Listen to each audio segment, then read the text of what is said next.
إن الحمد لله نحمده ونستعينه ونستغفره ونعوذ بالله من شرور أنفسنا ومن سيئات أعمالنا من يهده الله فلا مضل له ومن يضلله فلا هادي له وأشهد أن لا إله إلا الله وحده لا شريك له وأشهد أن محمدا عبده ورسوله أما بعد فإن خير الحديث كتاب الله وخير الهدي هدي محمد صلى الله عليه وسلم وشر الأمور محدثاتها وكل محدثة بدعة وكل بدعة ضلالة وكل ضلالة في النار. أعوذ بالله السميع العليم من الشيطان الرجيم من همزه ونفخه ونفثه. بسم الله الرحمن الرحيم. رب اشرح لي صدري ويسر لي أمري واحلل عقدة من لساني يفقهوا قولي. بسم الله الرحمن الرحيم. ان اللہ وملائکتہ یصلون علی النبی یا ایہا الذین آمنوا صلوا علیہ وسلموا تسلیما. اللہم صل علی محمد وعلی آل محمد کما صلیت علی ابراہیم وعلی آل ابراہیم انک حمید مجید. اللہم بارک علی محمد وعلی آل محمد کما بارکت علی ابراہیم وعلی آل ابراہیم انک حمید مجید. آج قرآن کلاس نمبر 99 میں 13 اپریل 2013 کو ہفتے کے دن انشاءاللہ تعالی ہم عقیدہ حاضر و ناظر کو ان ڈیٹیل ڈسکس کریں گے، جو پھر صوفیاء کے ہاں فنا فی شیخ کا عقیدہ بھی آیا، خصوصاً ہمارے اہل سنت کہلوانے والے تینوں گروہوں میں سے پہلے نمبر پر بریلوی مکتبہ فکر اور دوسرے نمبر پر دیوبند، ان کے اندر یہ عقیدہ پھر راسخ ہوا، اس کا انشاءاللہ انالیسز کریں گے. پچھلے دو مسلسل لیکچر سورۃ الانعام کی آیت نمبر 50 کے کانٹیکسٹ میں ہوئے ہیں، جو مسئلہ نمبر 6A اور 6B کے نام سے اہل سنت پاک.com پر ہمارے یوٹیوب کے چینل 720085 کے تحت اپلوڈ ہو چکے ہیں. وہ دو لیکچر جو تھے ان میں پہلا لیکچر تھا مسئلہ نمبر 6A، عقیدہ علم الغیب سے متعلق فرقہ وارانہ نظریات کا تحقیقی جائزہ، جو کہ 88 منٹ کی گفتگو تھی.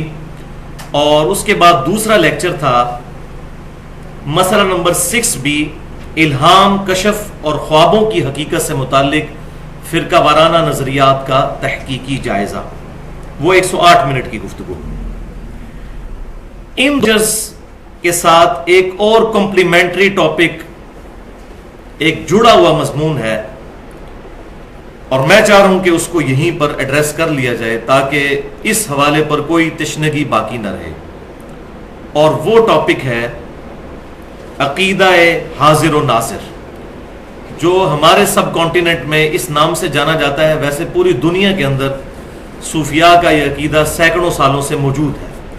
یہ صرف پاکستان، انڈیا اور بنگلہ دیش کا مسئلہ نہیں ہے، بلکہ پوری دنیا کے اندر، ایون سوڈان کے اندر، الجزائر کے اندر، فلسطین کے اندر، کویت کے اندر، عرب ملکوں کے اندر بھی یہ عقیدہ صوفیاء کے ہاں پایا جاتا ہے.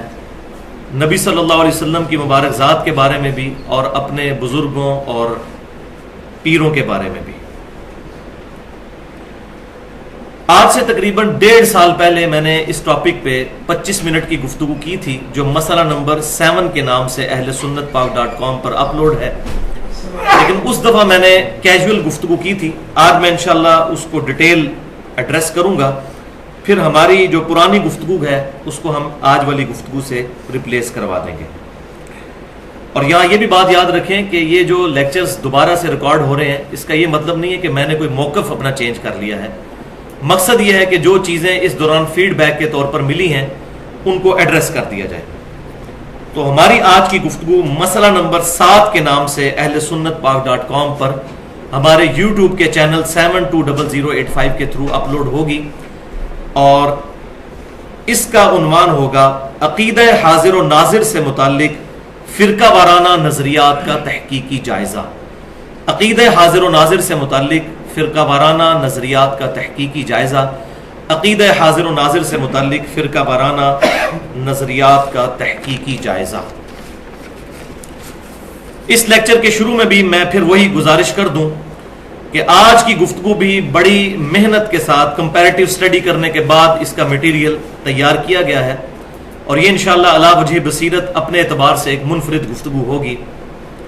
میں خود بھی 31 سال تک چونکہ بریلوی رہا، اور اس کے بعد 2008 میں جو بند مکتبہ فکر کے ساتھ بھی کچھ وقت گزرا، اس کے بعد اہل حدیث کے ساتھ بھی اور پھر اہل تشیع کے ساتھ بھی، اب بھی سب کی باتیں سنتا ہوں، اور جو حق بات کسی کی ہوتی ہے قبول کر لیتا ہوں، اور جہاں پر غلطی نظر آتی ہے اصلاح کرنے کی کوشش کرتا ہوں۔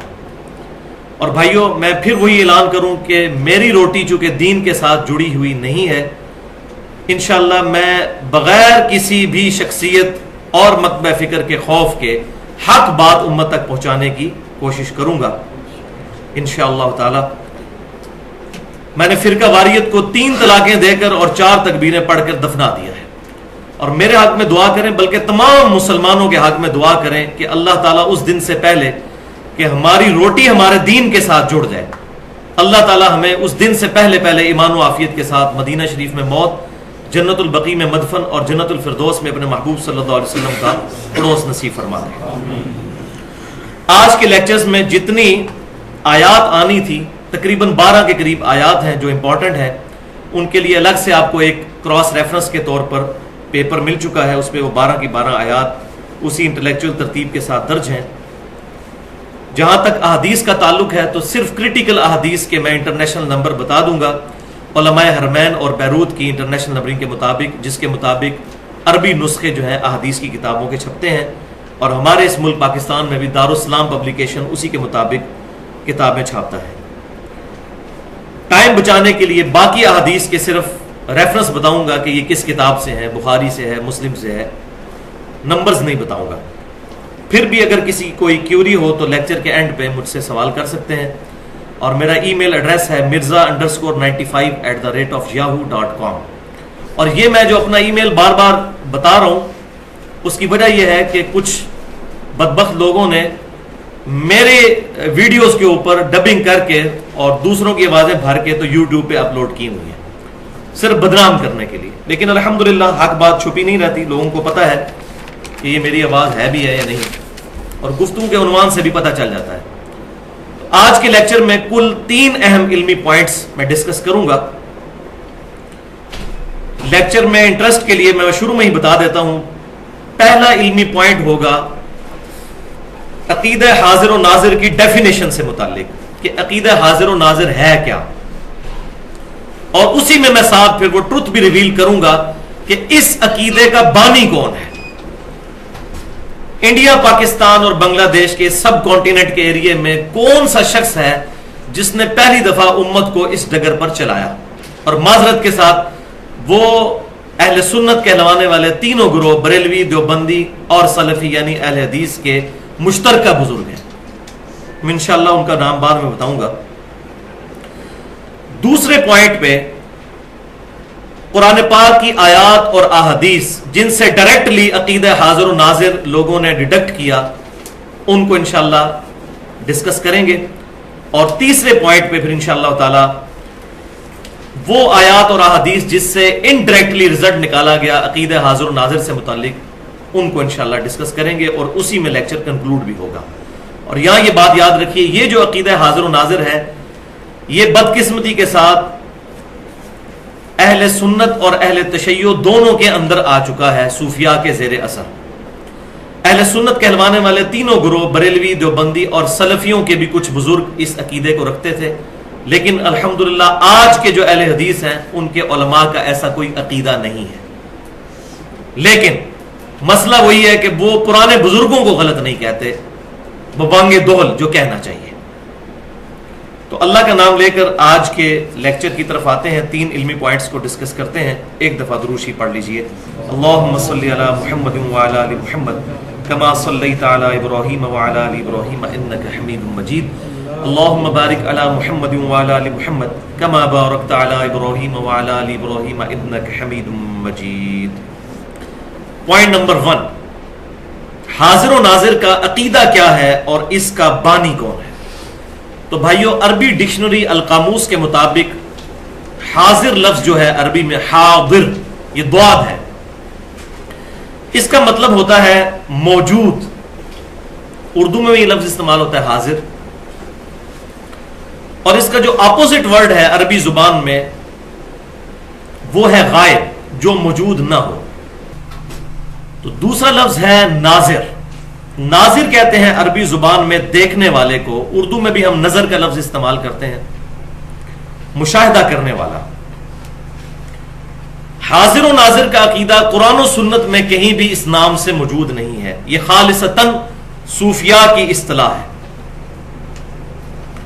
اور صوفیاء کا ماننا یہ ہے کہ امام کائنات سید الاولین والآخرین شفیع المذنبین رحمت للعالمین سیدنا و مولانا امام اعظم محمد رسول اللہ صلی اللہ علیہ وآلہ وسلم جب اس دنیا میں موجود تھے اس وقت بھی، اور اس دنیا سے تشریف لے جانے کے بعد بھی قیامت تک کے لیے پوری امت کے حالات سے واقف ہیں، اور آپ صلی اللہ علیہ وسلم کا جسم مبارک اگرچہ مدینہ شریف کی قبر میں ہے لیکن روحانی طور پر آپ صلی اللہ علیہ وسلم پوری کائنات کے اندر موجود ہے۔ اور اس میں یہاں تک ان کا عقیدہ گیا کہ آپ صلی اللہ علیہ وسلم اس امت سے پہلے بھی جتنی امتیں گزری ہیں، حضرت آدم علیہ السلام سے لے کر نبی صلی اللہ علیہ وسلم تک، ان تمام امتوں پر بھی حاضر و ناظر ہیں، تمام حالات کا مشاہدہ فرمانے والے ہیں، اپنی پیدائش سے پہلے اور آپ صلی اللہ علیہ وسلم کی دنیا سے وفات کے بعد۔ اور یہ عقیدہ صرف آپ صلی اللہ علیہ وسلم تک انہوں نے نہیں رکھا، بلکہ اپنے بزرگان دین اور پیروں اور مشائخ کے بارے میں بھی یہ عقیدہ رکھا، وہ میں آگے بتا دوں گا۔ اور یہ اتنا بڑا دعویٰ جو ہے کہ آپ صلی اللہ علیہ وسلم اپنی پیدائش سے پہلے بھی امتوں پر حاضر و ناظر تھے، یہ موریتانیہ کے اندر ایک صوفی گزرے ہیں آج سے 200 سال پہلے، احمد بن محمد ساوی مالکی، ان کی تفسیر ہے ساوی، یہ فوت ہوئے 1223 ہجری میں، آج سے تقریباً 200 سال پہلے۔ سورۃ القصص کی آیت نمبر 44 تا 46 کی تفسیر کے دوران انہوں نے یہ موقف اڈاپٹ کیا کہ آپ صلی اللہ علیہ وسلم اگلی امتوں پر بھی حاضر و ناظر تھے اور قیامت تک حاضر و ناظر ہیں، وَلِعَوْذُ بِاللَّهِ تَعَالَى۔ اس عقیدے پر ان کے جو کتاب و سنت سے دلائل ہیں ان کو انشاءاللہ اگلے پوائنٹس میں ڈسکس کریں گے۔ اب اس کڑوی بات کی طرف آئیں کہ اس عقیدے کا بانی کون ہے۔ تو بھائیو، اہل سنت کہلوانے والے تینوں گروہ انڈیا پاکستان کے اندر، یعنی بریلوی، دیوبندی اور اہل حدیث کے بھی چند بڑے علماء، سب اہل حدیث نہیں، چند بڑے علماء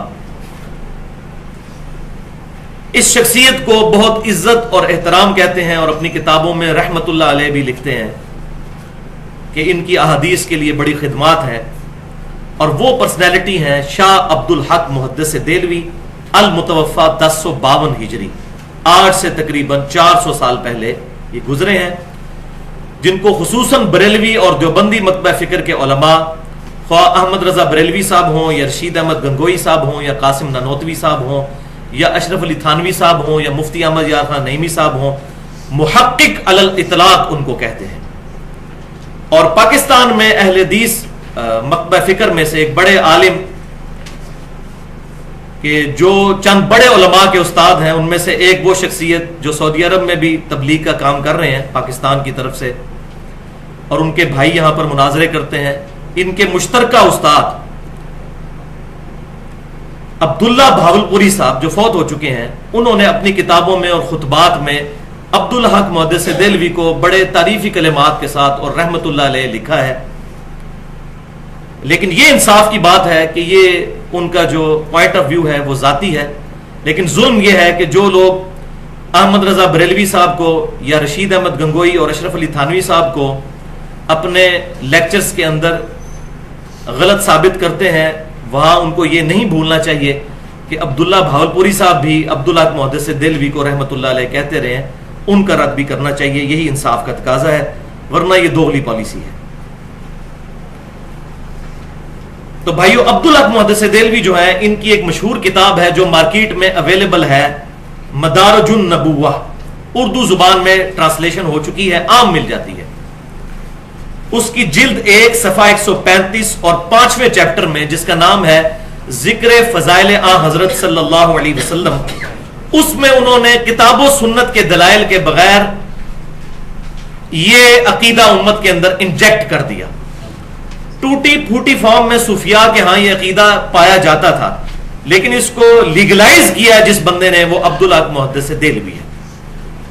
تو یہ مدارج النبوہ کا میں نے حوالہ دے دیا. اس میں عبدالحق محدث دہلوی صاحب کیا لکھتے ہیں، یہ وہی بعض بزرگ فرماتے ہیں، حضرات فرماتے ہیں، اسی طرح شروع کیا. بعض عارفین فرماتے ہیں کہ نماز میں ایھا النبی کا خطاب اس لیے ہے کہ حقیقت محمدیہ صلی اللہ علیہ وسلم موجودات اور ممکنات کے ذرے ذرے میں موجود ہے. استغفر اللہ واتوب الیہ. یہ اکثر کہتے ہیں جو بریلویوں کا عقیدہ ہے جی نبی صلی اللہ علیہ وسلم ذرے ذرے میں موجود ہیں. یہ بریلویوں کا خالی عقیدہ نہیں ہے. بریلوی، دیوبندی اور چند اہل حدیثوں کے بزرگ، شاہ عبدالحق محدث دہلوی المتوفا 1052 ہجری، یہ ان کا عقیدہ ہے. یہ ایھا النبیوں کے عقیدے کو جو انہوں نے توڑ موڑ کر پیش کیا اور آدھی حدیث پیش کی بخاری اور مسلم کی، وہ میں بعد میں ایڈریس کرتا ہوں، فی الحال اس کو سنتے جائیں. اس لیے نمازوں کی ذات میں بھی موجود اور حاضر ہیں، لہذا نمازی اس معنی سے آگاہ رہے اور اس شہود سے غافل نہ ہو تاکہ قرب کے نور اور معرفت کے اسرار سے کامیاب ہو جائے. یہ انہوں نے عقیدہ دیا. یہی عقیدہ پھر دیوبند کے رشید احمد گنگوئی صاحب اور احمد رضا بریلوی صاحب اور مفتی احمد یا خان نعیمی صاحب نے جال حق میں نقل کیا. اور یہ رشید احمد گنگوئی صاحب وہ ہیں جن کو فضائل اعمال والے شیخ زکریا صاحب قطب الاقطاب لکھتے ہیں اپنی فضائل اعمال کے اندر، اور قطب الارشاد اور غوث وقت. تو میں پھر وہی بات کروں گا کہ ظلم تو یہ ہے کہ جب ان عقائد کا رد کیا جاتا ہے تو پھر ان صوفیاء کو جو کہ اگلے لوگ گزر چکے جنہوں نے ان عقیدوں کو امت میں انجیکٹ کیا، ان کو رحمت اللہ علیہ کہا جاتا ہے. امام سیوطی رحمت اللہ علیہ المتوفا 911 ہجری، ان کی ایک کتاب شرح الصدور، احمد رضا بریلوی صاحب اور دیوبند مطبع فکر کے علماء کی جو تعلیمات ہیں وہ ایک پلڑے میں رکھ دی جائیں، اس سے زیادہ گمراہیاں اس شرح الصدور کے اندر موجود ہیں. اتنی نبی صلی اللہ علیہ وسلم کی گستاخیاں کہ انہوں نے نبی صلی اللہ علیہ وسلم کی وفات کے 500 600 سال کے بعد کے واقعات لکھے ہیں کہ آپ صلی اللہ علیہ وسلم صحابہ سمیت جنازہ پڑھنے کے لیے امتیوں کا آتے تھے، اور ان کو سارے امام سیوطی کہہ رہے ہیں. لیکن الحمدللہ میں حق گو آدمی ہوں، میں سب کو ایک ہی پلڑے میں رکھتا ہوں. تو میں آج اپنا مقدمہ بریلوی، دیوبندی اور اہل حدیث عوام کی عدالت میں پیش کر رہا ہوں، علماء نہیں، کہ خود فیصلہ کریں کہ جن لوگوں کے یہ عقیدے ہوں ان کو رحمت اللہ علیہ کہنا چاہیے یا ان کے لیے نرم گوشہ رکھنا چاہیے. ہاں لعنت اللہ علیہ نہ کہیں، نہ ان کو کافر کہیں، لیکن کم از کم رحمت اللہ علیہ تو کہنا چھوڑ دیں. تو ان بزرگوں کے ذرا حوالے بھی ملاحظہ فرمائیے. پہلا حوالہ دیوبند مطبع فکر کے سب سے بڑے بزرگ رشید احمد گنگوہی المتوفا 1323 ہجری، یعنی تقریباً 8 سے 100 سال پہلے فوت ہوئے. ان کی کتاب ہے امداد السلوک، اس کے صفحہ نمبر 10 پر لکھتے ہیں فنا فی الشیخ کا عقیدہ، کہ پیر کے اندر فنا ہو جانا چاہیے انسان کو. یہ عقیدہ اپنے مریدین کو وہ سمجھا رہے ہیں. ظاہر ہے ان کو سمجھائیں گے تو تبھی ان کو بھی معاملہ لوگ کریں گے ویسا. وہ کہتے ہیں مرید یہ یقین رکھے کہ شیخ کی روح ایک جگہ میں محدود نہیں ہے. مرید دور ہو یا کہ نزدیک، اگرچہ پیر کے جسم سے دور ہے لیکن روحانیت سے دور نہیں. مرید کو چاہیے کہ ہر وقت پیر کا تصور رکھے اور دلی تعلق ظاہر بھی ہو. دل میں شیخ کو حاضر کر کے دل میں اپنے پیر سے مدد مانگے. اللہ کے حکم سے روح پیر اس پر القاء کر دے گی. اللہ کو بیچ میں ڈال دیا کہ اللہ کے حکم سے پیر کی روح القاء کر دے گی. انا للہ و انا الیہ راجعون. اس پہ میں وہی آیت پڑھوں گا، سورہ الزمر کی آیت نمبر 32. بسم اللہ الرحمن الرحیم. فمن اظلم ممن کذب علی اللہ. اس سے بڑھ کر ظالم کون ہے جو اللہ پر جھوٹی باتیں باندھتا ہے. اللہ کا حکم پیغمبروں کی طرف آتا ہے. اب اس میں امپلائڈ ہے شاید یہ اپنے بزرگوں کو پیغمبروں کا درجہ ہی دیتے ہیں. تبھی تو کسی بزرگ نے کلمہ پڑھوایا لا الہ الا اللہ چشتی رسول اللہ، اور کسی نے پڑھوایا لا الہ الا اللہ اشرف علی رسول اللہ والعیاذ باللہ تعالی. تو بھائیو یہ علم لدنی کے اوپر آج میں ایڈریس نہیں کروں گا. اس پہ میری تقریباً 82 منٹ کی گفتگو ہے. مسئلہ نمبر 55A کے نام سے اہل سنت پاک.com پر علم لدنی کے عقیدے کا تحقیقی جائزہ. اب احمد رضا بریلوی صاحب المتوفا 1340 ہجری، یہ بھی تقریباً 100 سال پہلے 1921 میں فوت ہوئے. وہ آپ کو پتا ہے کھلے ڈلے انسان تھے اور کوئی لحاظ نہیں کرتے تھے، آؤٹ سپوکن تھے، جس طرح میں بھی آؤٹ سپوکن ہوں. تو انہوں نے مزید کھول کے بتایا کہ فنا فی شیخ کا عقیدہ کیا ہونا چاہیے، اس سے آپ کو مزید کھل جائے گا. ان کے ملفوظات ان کے اپنے بیٹے نے جمع کیے، مصطفیٰ رضا خان نوری صاحب، جن کو مفتی اعظم انڈیا بھی کہا جاتا تھا، 1981 میں مفوت ہوئے، جن کی وہ مشہور نعت ہے تو شمع رسالت ہے عالم تیرا پروانہ. یہ ان کے بیٹے تھے، انہوں نے اپنے والد کے ملفوظات خود جمع کیے ہیں. لہذا وہ جو ایک تھوک کے حساب سے حسن ظن ہم نے رکھا ہوتا ہے کہ جی پرانے بزرگوں کی کتابیں چینج ہو گئی ہیں، یہ ان کے عقیدے نہیں ہو سکتے. تو اس حسن ظن کو میں بتا رہا ہوں کہ وہ حسن ظن اتنا بھی سیدھا نہیں ہے. اپنے بیٹے نے ملفوظات جمع کیے، ہمارے جہلم شہر سے بھی بک کارنر نے چھاپے ہیں، اس کا پیج نمبر ہے 152 اور حصہ ہے دوسرا. اور یہ ملفوظات اعلی حضرت .net ایک ویب سائٹ ہے بریلی کی، خود ان کی اپنی جو لڑی آگے چل رہی ہے ان کی اپنی ویب سائٹ، اس پہ بھی اس کی سافٹ کاپیز رکھی ہوئی ہیں، کوئی چینج نہیں ہے جو میں پڑھنے لگا ہوں. فنا فی شیخ کے مرتبے کے بارے میں ان سے پوچھا گیا کہ بتائیے یہ شیخ کا تصور کیسے کیا جائے گا. تو فرماتے ہیں ارشاد، یہ خیال رہے کہ میرا شیخ میرے سامنے ہے اور میرے قلب کو اور اپنے قلب کو اس کے قلب کے نیچے تصور کر کے سمجھے کہ سرکار صلی اللہ علیہ وسلم کے قلب انور سے انوارات چھلک کر میرے شیخ کے قلب پر اور وہاں سے میرے دل پر آ رہے ہیں. یہ ساری تھیوریٹیکل باتیں آپ دیکھ لیں. پھر کچھ عرصہ بعد یہ حالت ہو جائے گی کہ شجر و حجر یعنی درختوں میں اور پتھروں میں حتیٰ کہ دیواروں پر بھی شیخ کی صورت نظر آئے گی. وہ کہتے ہیں ہر جگہ آپ کو شیخ پھر نظر آنا شروع ہو جائیں گے، یہاں تک کہ نماز میں بھی جدا نہیں ہوگی. وَلِعَوْذُ بِاللَّهِ تَعَالَى. پھر ہر حال میں اپنے ساتھ ہی پاؤ گے. پھر انہوں نے مزید تسلی دلوانے کے لیے ایک واقعہ بھی ساتھ بیان کیا کہ میں آپ کو مزید سمجھاتا ہوں کہ فنا فی شیخ کا عقیدہ کیا ہوتا ہے. وہ کہتے ہیں کہ سید عبد العزیز دباغ، یہ وہ صوفی ہیں جو دیوبند اور بریلویوں کے مشترکہ بزرگ ہیں، ان کے ایک مرید تھے سیدی احمد، ان کی 2 بیویاں تھیں. اب مجھے شرم آ رہی ہے واقعہ بھی بیان کرتے ہوئے. تو فرمایا اپنے مرید سے کہ تم نے رات کو ایک بیوی کے جاگتے ہوئے دوسری بیوی کے ساتھ کیوں ہم بستری کی، ایسے مت کیا کرو. عرض کیا حضور وہ تو سو رہی تھی. فرمایا نہیں، سوتی نہ تھی، جاگ رہی تھی. حضور نے پتہ نہیں کیڑا کیمرہ فٹ کیتے ہیں. عرض کیا حضور آپ کو کیسے علم ہوا؟ فرمایا وہاں پر ساتھ ایک پلنگ رکھا ہوا تھا، یعنی وہ جو بیوی جاگ رہی تھی اس کے ساتھ کوئی پلنگ تھا. اس نے کہا ہاں. فرمایا میں نے وہیں تو پوری رات گزاری ہے روحانی طور پر. شیخ مرید کے ساتھ ہر وقت ساتھ ہوتا ہے، اور یہ احساس رکھو کہ پیر کبھی اپنے مرید سے جدا نہیں ہوتا. وَلِعَوْذُ بِاللَّهِ تَعَالَى اِنَّا لِلَّهِ وَإِنَّا إِلَيْهِ رَاجِعُونَ. اس میں سورۃ البقرہ کی آیت نمبر 165 پڑھوں گا. وَمِنَ النَّاسِ مَن يَتَّخِذُ مِن دُونِ اللَّهِ أَندَادًا يُحِبُّونَهُمْ كَحُبِّ اللَّهِ. کہ لوگوں میں ایسے لوگ بھی ہیں جو اللہ کو چھوڑ کر اور ہستیوں سے ایسی محبت کرتے ہیں جو محبت ان کو اپنے رب کے ساتھ رکھنی چاہیے. وَالَّذِينَ آمَنُوا أَشَدُّ حُبًّا لِلَّهِ. اور ایمان والے شدید ترین محبت اپنے رب کے ساتھ رکھتے ہیں. اب یہ دیکھ لیں، دیواروں پر، درختوں پر، نماز میں بھی پیر کی صورت نظر آئے گی. یہ فنا فی شیخ کا عقیدہ انہوں نے امت کو بتایا. وَلِعَوْذُ بِاللَّهِ تَعَالَى. اب کتنے لوگ سوچیں گے جی اتنے بڑے بڑے بزرگ، اتنے بڑے بڑے بزرگ پاگل تھے. اب آپ خود فیصلہ کر لیجئے. ان کو بچانا ہے تو پاگل ہی ڈکلیئر کریں. کوئی پاگل ہی ایسی بات کر سکتا ہے. اگر انہوں نے جان بوجھ کے کی ہے پھر وہ پاگل نہیں تھے، پھر کچھ اور ہی تھے. تو اس پر میں نے مسئلہ نمبر 71B کے نام سے ایک گفتگو کی ہے، تقریباً 2.25 گھنٹے کی. انڈیا پاکستان کے بزرگوں کی 19 گستاخانہ عبارتوں کا تحقیقی جائزہ. یہاں پر یہ بات یاد رکھیے کہ اللہ تعالیٰ کے لیے بھی حاضر و ناظر کا لفظ اپروپریٹ نہیں ہے. حاضر اردو زبان میں ذرا معیوب بھی ہے. حاضر تو ہمیشہ غلام جو ہے وہ اپنے آقا کی بارگاہ میں ہوتا ہے، تو اللہ کے لیے بھی ہم یہ لفظ نہ استعمال کریں کہ اللہ حاضر و ناظر ہے. عربی زبان میں ٹھیک ہے حاضر موجود کو کہتے ہیں، لیکن یہ اپروپریٹ ورڈ نہیں ہے، اس کے اندر بد عقیدگی کی بو آتی ہے. اس کے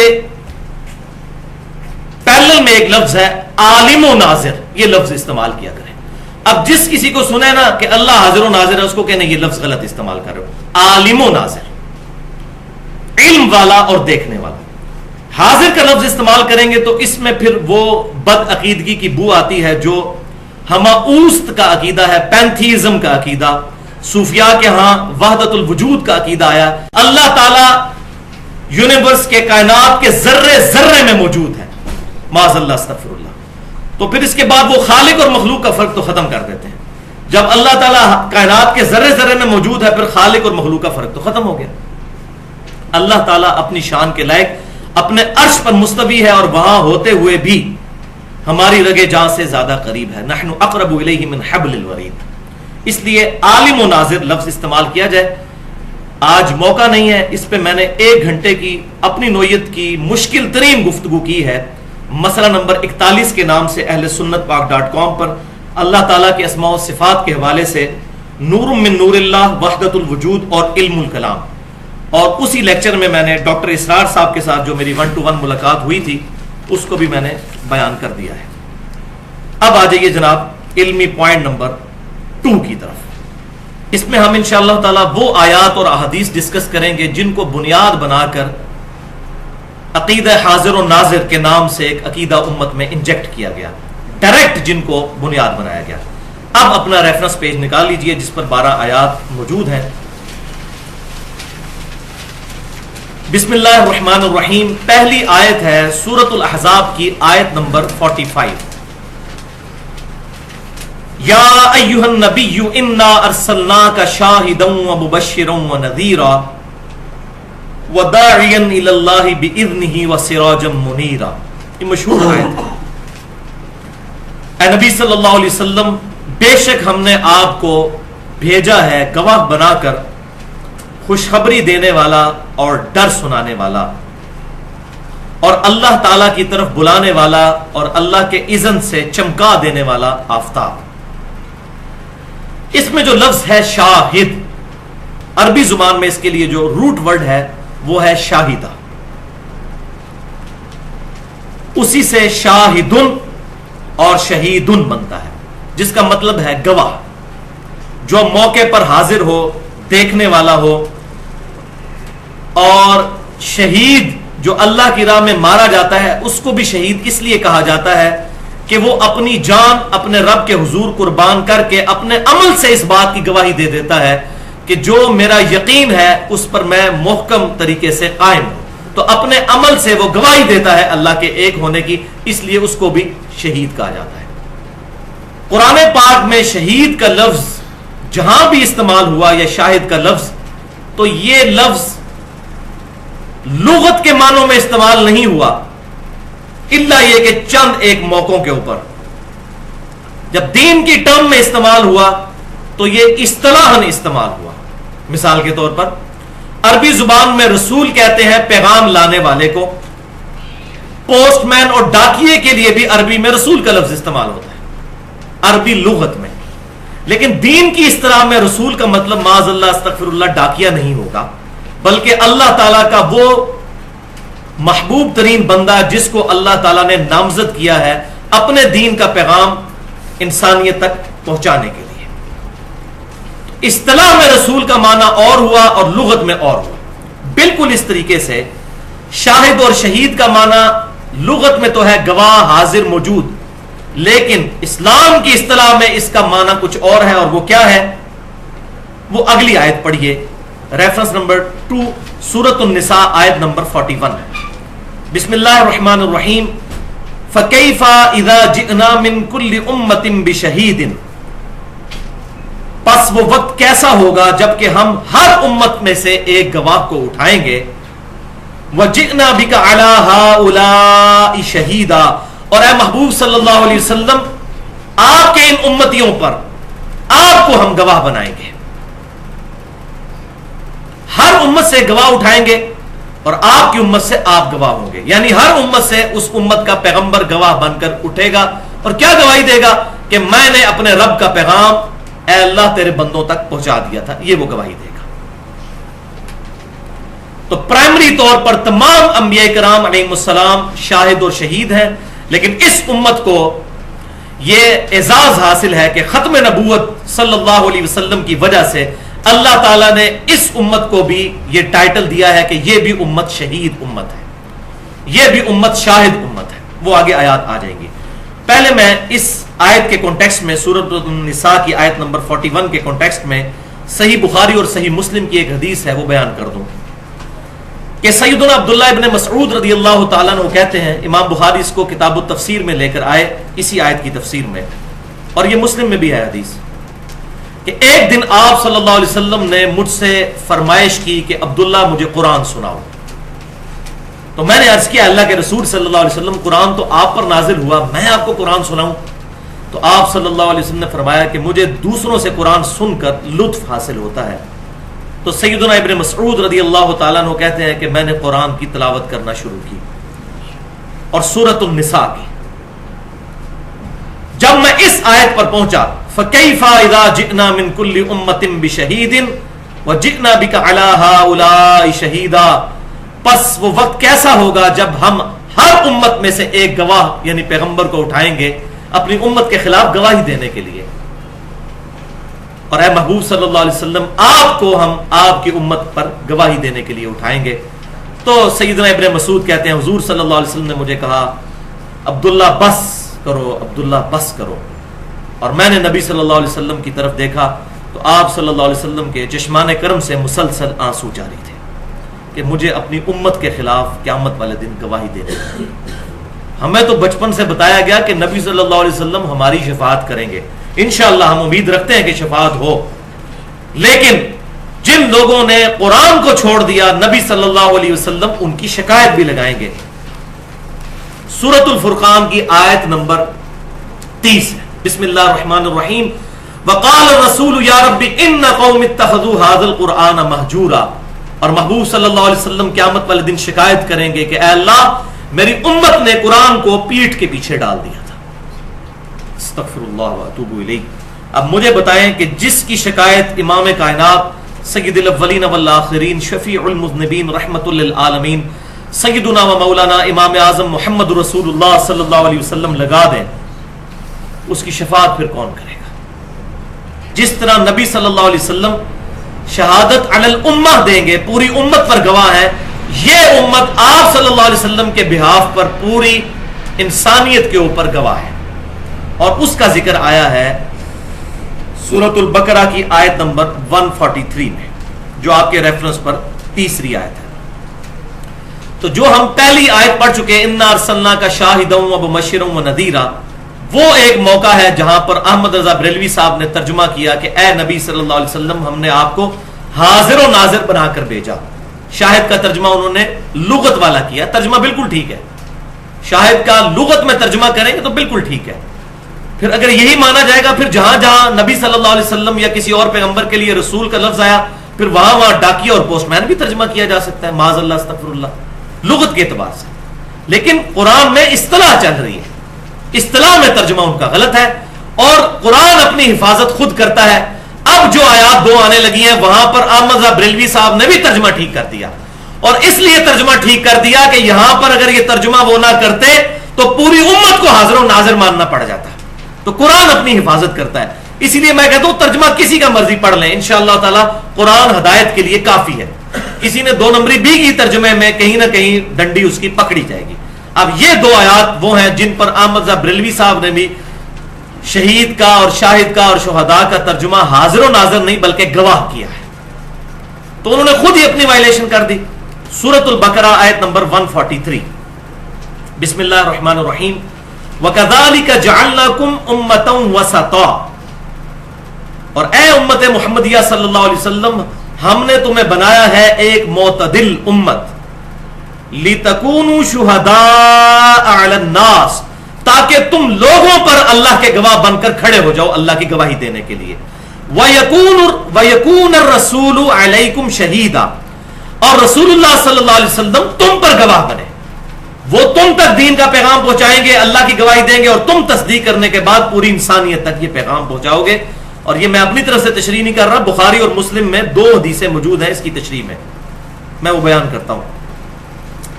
اسی طرح آیت سورۃ الحج کی آیت نمبر 78 جو ریفرنس پہ 4 نمبر ہے, اس آیت میں بھی احمد بریلوی صاحب نے حاضر و ناظر ترجمہ نہیں کیا بلکہ گواہی ترجمہ کیا. ملت ابیکم ابراہیم, پیروی کرو ابراہیم علیہ السلام جو تمہارے باپ تھے ان کے دین کی. وَسَمَّاكُمُ الْمُسْلِمِينَ, جنہوں نے تمہارا نام مسلمان رکھا تھا. یہ قرآن میں واحد موقع ہے جہاں پر مسلم کا لفظ صفت کے طور پر نہیں اسم کے طور پر آیا ہے, اور اسی کے تحت میں کہتا ہوں ہمیں مسلم مسلمان اپنے آپ کو کہنا چاہیے, فرقہ واریت سے بالا تر ہوگا. من قبل, اس قرآن کے نزول سے پہلے, وفی ہذا, اور اس قرآن میں بھی اللہ نے تمہارا نام مسلم رکھا ہے. لیکون الرسول شہیدن علیکم, تاکہ رسول اللہ تم پر گواہ بنے. وتکونوا شہداء علی الناس, اور تم لوگوں پر گواہ بن کر کھڑے ہو جاؤ اللہ کے. تو یہ شہادت علی الناس, اس کے کانٹیکسٹ میں 2 احادیث بڑی کریٹیکل ہیں. پہلی حدیث صحیح بخاری اور صحیح مسلم کی متفق علیہ حدیث ہے. بخاری میں انٹرنیشنل نمبر ہے 4406 اور مسلم کا انٹرنیشنل نمبر ہے 4383. یہ یوم النحر کا خطبہ ہے آپ صلی اللہ علیہ وسلم کا, یعنی وفات سے 2.5 مہینے پہلے 10 ذوالحجہ کو قربانی والے دن آپ صلی اللہ علیہ وسلم نے 10 ہجری میں یہ خطبہ دیا. ایک حجۃ الوداع کا خطبہ ہے یوم عرفہ والا, یہ اس سے بھی اگلا خطبہ ہے جو یوم النحر قربانی کے دن آپ صلی اللہ علیہ وسلم نے دیا, اور یہ بخاری اور مسلم دونوں میں ہے. کافی لمبا خطبہ ہے, اس میں الفاظ کچھ یوں بھی ہے کہ تمہارے خون یعنی تمہاری جانیں, تمہارے مال اور تمہاری عزتیں ایک دوسرے پر اسی طرح حرام ہے جیسا کہ آج کا یہ مہینہ یعنی ذوالحجہ کا مہینہ, یہ شہر مکہ, اور یہ دن یعنی 10 ذوالحجہ کا دن. اور بھی باتیں ارشاد فرمائیں. اینڈ پر آپ نے فرمایا کیا میں نے تم تک دین کا پیغام پہنچا دیا؟ سب نے بیک زبان کہا بلا یا رسول اللہ, یا رسول اللہ صلی اللہ علیہ وسلم آپ نے پہنچا دیا. پھر آپ صلی اللہ علیہ وسلم نے اللہ تبارک و تعالیٰ کو گواہ بناتے ہوئے کہا اے اللہ گواہ رہنا. اور صحیح مسلم میں جو حجۃ الوداع کا خطبہ ہے 2950 نمبر حدیث کتاب الحج چیپٹر میں, اس میں یہ الفاظ ہے کہ 3 دفعہ آپ صلی اللہ علیہ وسلم نے اپنی مبارک انگلی آسمان کی طرف بلند کی اور پھر صحابہ کی طرف, اے اللہ گواہ رہنا, اے اللہ گواہ رہنا, اے اللہ گواہ رہنا. کہ یہ مان رہے ہیں کل کو مکر نہ جائیں, جیسا کہ اگلی حدیث میں آ جائے گا کہ نوح علیہ السلام کے امتی مکر جائیں گے کہ ہمارے نبی نے تو ہمارے تک پیغام ہی نہیں پہنچایا تھا. پھر آپ صلی اللہ علیہ وسلم کے بخاری اور مسلم کے الفاظ ہیں یوم النحر کے خطبے کے, فَلْيُبَلِّغِ الشَّاهِدُ الْغَائِبُ, پس اب جو یہاں موجود ہے وہ یہ پیغام اس تک پہنچا دے جو یہاں پر موجود نہیں ہے. یہ وہی لفظ شاہد کا کہ اب میرے بہاف پر تم گواہ بن کر اللہ کے کھڑے ہو جاؤ, یعنی میں تو دنیا سے جانے والا ہوں, اب ختم نبوت کی وجہ سے یہ دعوت کا کام اس امت نے کرنا ہے, شہادت علی الناس. اس کو اٹھا کے کہاں پر حاضر و ناظر اور کہاں پر جا کر فنا فی شیخ کا عقیدہ, زمین و آسمان سے بھی زیادہ بڑا فرق موجود ہے. اب یہ چیزیں امت کو پتہ نہیں جو کہ تھیں. دوسری حدیث صحیح بخاری کے اندر کتاب التفسیر چیپٹر میں اسی آیت سورۃ البقرہ کی آیت نمبر 143 وَكَذَلِكَ جَعَلْنَاكُمْ أُمَّةً وَسَطًا لِتَكُونُوا شُهَدَاءَ عَلَى النَّاسِ, اس کی تفسیر میں امام بخاری لے کر آئے ہیں اور امام ترمذی بھی لے کر آئے ہیں کہ قیامت والے دن نوح علیہ السلام اللہ کی بارگاہ میں جب حاضر ہوں گے تو اللہ تعالیٰ فرمائے گا اے نوح کیا آپ نے میرا پیغام اپنی امت تک پہنچا دیا تھا؟ تو نوح علیہ السلام کہیں گے یا اللہ پہنچایا تھا. پھر امت نوح کو بلایا جائے گا علیہ السلام, ان سے پوچھا جائے گا تو امت کہے گی کہ کوئی نہیں پیغام پہنچایا. اگر یہ کہہ رہے ہیں کہ پیغام پہنچایا تو اپنا گواہ پیش کریں. تو نوح علیہ السلام سے گواہ مانگا جائے گا تو نوح علیہ السلام کہیں گے کہ اے اللہ امت محمدیہ اس بات پر گواہ ہے کہ میں نے اپنی امت تک تیرا پیغام پہنچایا تھا. تو پوری امت پھر حاضر و ناظر ہو گئی نا, کیونکہ نوح علیہ السلام نے اس امت کو گواہ بنایا. اگر گواہ کا معنی وہی ہے جو کہ احمد بریلوی صاحب اور رشید احمد گنگوئی صاحب نے لیا اور عبدالحق محدث دہلوی صاحب نے لیا, تو پھر آپ بھی حاضر و ناظر ہیں جناب, مسئلہ ہی ختم ہو گیا. پھر تو یہ سارے ہی حاضر و ناظر ہوئے, پھر امت گواہ ہے. ہمیں تو پتہ ہے ہم کوئی حاضر و ناظر نہیں, ہم نے تو نوح علیہ السلام کو کوئی نہیں دیکھا ہوا. گواہی کس بنیاد پر ہوگی؟ اس کتاب کی بنیاد پر کہ سورہ نوح کے اندر موجود ہے کہ نوح علیہ السلام نے اپنی امت تک اپنا پیغام پہنچایا تھا. اور بڑی دردناک صورت ہے, یقین کریں اشکبار آنکھوں سے پڑنے والی. اے اللہ میں نے ان کو دن کو بھی بلایا, میں نے ان کو رات کو بھی بلایا, ہر موقع پر میں نے انہیں بلایا, لیکن ان کے فرار میں اضافہ ہی ہوا. اور پھر آخر میں دعائے ضرر فرما دی انہوں نے, اور امت ہلاک ہوئی سوائے 78 لوگوں کے. 950 سال محنت کر کے بھی صرف 78 لوگ ایمان لے کر آئے نوح علیہ السلام پر. تو اے اللہ امت محمدیہ گواہ ہے. پھر آپ صلی اللہ علیہ وسلم فرماتے ہیں کہ تم گواہی دو گے نوح علیہ السلام کے حق پہ, اور میں تمہارے حق میں گواہی دوں گا کہ تمہاری بات درست ہے. کس بنیاد کے اوپر؟ کتاب اللہ کی بنیاد پر. ہمیں تو آپ صلی اللہ علیہ وسلم پر اس وحی کے نزول سے پہلے ہم تک تو یہ بات نہیں تھی کہ نوح علیہ السلام نام کا کوئی انسان بھی دنیا میں آیا یا نہیں. تو لہٰذا ہم حاضر و ناظر نہیں بلکہ اللہ کے لیے گواہی دینے والے ہیں. اس کے بعد تو ویسے لیکچر آگے چلانے کی ضرورت ہی کوئی نہیں ہے, لیکن شیطان نے اتنے وسوسے پھیلائے ہوئے ہیں, ان کو پھر کہہ دیتے ہیں یہ پوائنٹ تو چھوڑ دیا تھا بیچ میں, ورنہ عام سلیم الفطرت بریلوی دیوبندی اہل حدیث اور اہل تشیع کے لیے اتنی گفتگو کے بعد ہی اس کے علماء کی 2 نمبری اس پر کھل جائے گی انشاءاللہ تعالی.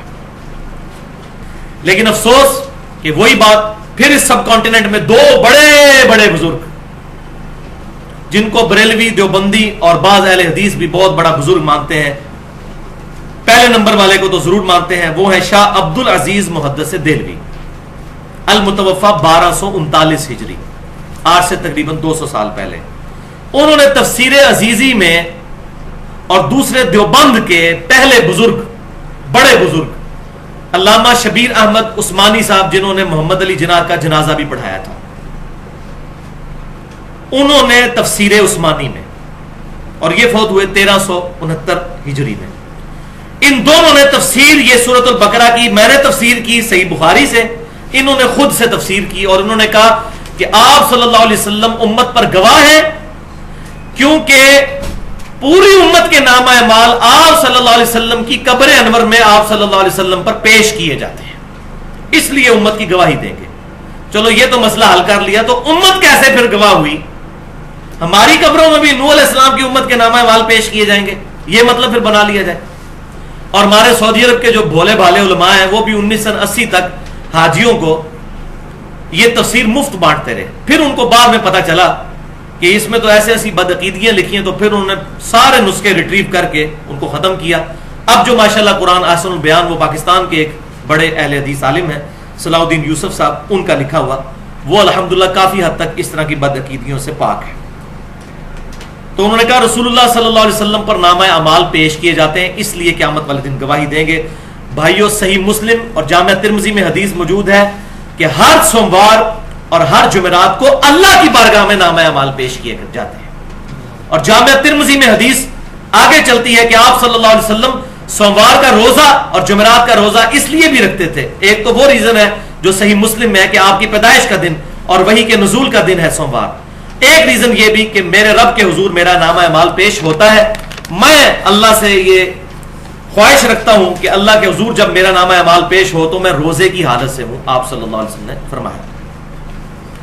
البتہ یہ بات ضرور ہے کہ سنن نسائی میں انٹرنیشنل نمبرنگ کے مطابق 1282 نمبر حدیث ہے صحیح سند کے ساتھ, جس کو شیخ البانی بھی صحیح کہتے ہیں, شیخ زبیر علی زئی صاحب بھی صحیح کہتے ہیں, اور پوری امت نے اس کو صحیح مانا ہے. مسند احمد میں بھی موجود ہے کہ اللہ کے کچھ فرشتے زمین میں سیر و سیاحت کرتے رہتے ہیں اور میرے امتیوں کا سلام مجھ تک پہنچاتے ہیں. ہمارے نامہ اعمال تو نہیں پہنچ رہے, ہمارا سلام ہمارے محبوب صلی اللہ علیہ وسلم تک پہنچتا ہے الحمدللہ. اسی طریقے سے سنن ابی داؤد میں بھی انٹرنیشنل نمبرنگ کے مطابق 2041 نمبر حدیث ہے, مسند احمد میں بھی موجود ہے, مشکات میں بھی موجود ہے, وہ پچھلی حدیث بھی مشکات میں. اس حدیث کو بھی شیخ البانی اور شیخ زبیر علی زئی صاحب دونوں صحیح کہتے ہیں کہ آپ صلی اللہ علیہ وسلم نے فرمایا, اور یہ زیارت قبور والے چیپٹر میں ہے, قبروں کی زیارت کے لیے جایا جائے, اس چیپٹر میں امام ابو داؤد نے اپنا عقیدہ بھی بتا دیا کہ یہ حدیث قبر رسول پر حاضری کے لیے ہے. کہ آپ صلی اللہ علیہ وسلم نے فرمایا, ابو داؤد کے الفاظ ہیں کہ جب بھی کوئی شخص میرا امتی میری طرف سلام پڑھے گا, اللہ میری روح کو لوٹا دے گا اور میں اس کے سلام کا جواب بھی دوں گا. اس میں کہیں یہ الفاظ نہیں ہے کہ میں سلام سن لوں گا, یہ الفاظ نہیں ہے. یہ عقیدہ جس روایت کے اوپر بنایا گیا وہ اصول محدثین پر ضعیف ہے. اس میں یہ ہے کہ سلام پڑھے گا، اللہ تعالیٰ متوجہ کر دے گا میری روح کو۔ آپ صلی اللہ علیہ وسلم کا جسم اطہر مدینہ شریف کی قبر میں ہے اور روح مبارک جنت الفردوس میں ہے۔ وہ میں نے عقیدہ حیات النبی مسئلہ نمبر 5 میں صحیح بخاری کے ریفرنس سے یہ عقیدہ بتایا ہے۔ البتہ اس روح مبارک کا جسم اطہر کے ساتھ ایک برزخی رشتہ ہے، دنیاوی نہیں ہے، برزخی۔ اسی کی طرف اشارہ ہے کہ میری روح لوٹا دی جائے گی، ورنہ اگر روح لوٹانے سے مراد جسم میں لوٹانا ہو تو روح لوٹانا اور روح نکالنا یہ اتنا تکلیف دہ امر ہے۔ صحیح بخاری اور مسلم میں حضور صلی اللہ علیہ وسلم پر جو نزع کی کیفیت تھی، حضرت فاطمہ کہتی ہیں کہ میرے باپ پر اتنی بڑی مصیبت آئی تو نبی صلی اللہ علیہ وسلم نے مجھے تسلی دی کہ اے فاطمہ آج کے بعد تیرے باپ پر ایسی تکلیف نہیں آئے گی۔ تو آپ صلی اللہ علیہ وسلم کو دنیاوی طور پر روح ڈالی اور نکالی نہیں جاتی، یہ برزخ کا معاملہ ہے اور یہ متشابہات ہیں، اس کی ڈیٹیل ہمیں نہیں پتا، یہ ہمارے فریم آف ریفرنس سے باہر ہے۔ اور اسی کانٹیکسٹ میں وہ حدیث بھی بالکل ٹھیک ہے، البتہ امام مالک میں بھی موجود، سنن الکبریٰ البہیقی کے اندر بھی موجود، اور المصنف ابن ابی شیبہ میں انٹرنیشنل نمبر کے مطابق 11793 نمبر کہ ابن عمر رضی اللہ تعالیٰ عنہ جب بھی قبر رسول پر حاضر ہوتے تو پڑھتے السلام علیکہ یا رسول اللہ، پھر سیدنا ابو بکر کی قبر پر آ کر السلام علیکہ یا ابا بکر، اور پھر سیدنا عمر کی قبر پر آ کر السلام علیکہ یا ابتا، یہ پڑھا کرتے تھے، اور اس پر امت کا اتفاق ہے الحمدللہ۔ بلکہ ان کی تو روٹین ساتھ لکھی ہوئی ہے کہ جب بھی سفر پر جاتے تھے پہلے مسجد نبوی میں 2 نفل پڑھ کر تو تینوں قبروں پر حاضری دے کر پھر جاتے تھے، اور واپسی پر جب سفر سے آتے تھے اسی حدیث میں ہے تو 2 نفل مسجد نبوی میں پڑھ کر اس کے بعد 3 قبروں پر حاضری دیتے تھے۔ تو یہ السلام علیکہ یا رسول اللہ درود شریف قبر رسول پر پڑھنا صحابہ کی سنت ہے الحمدللہ، لیکن یہاں سے پڑھنا یہ کوئی ثابت نہیں ہے۔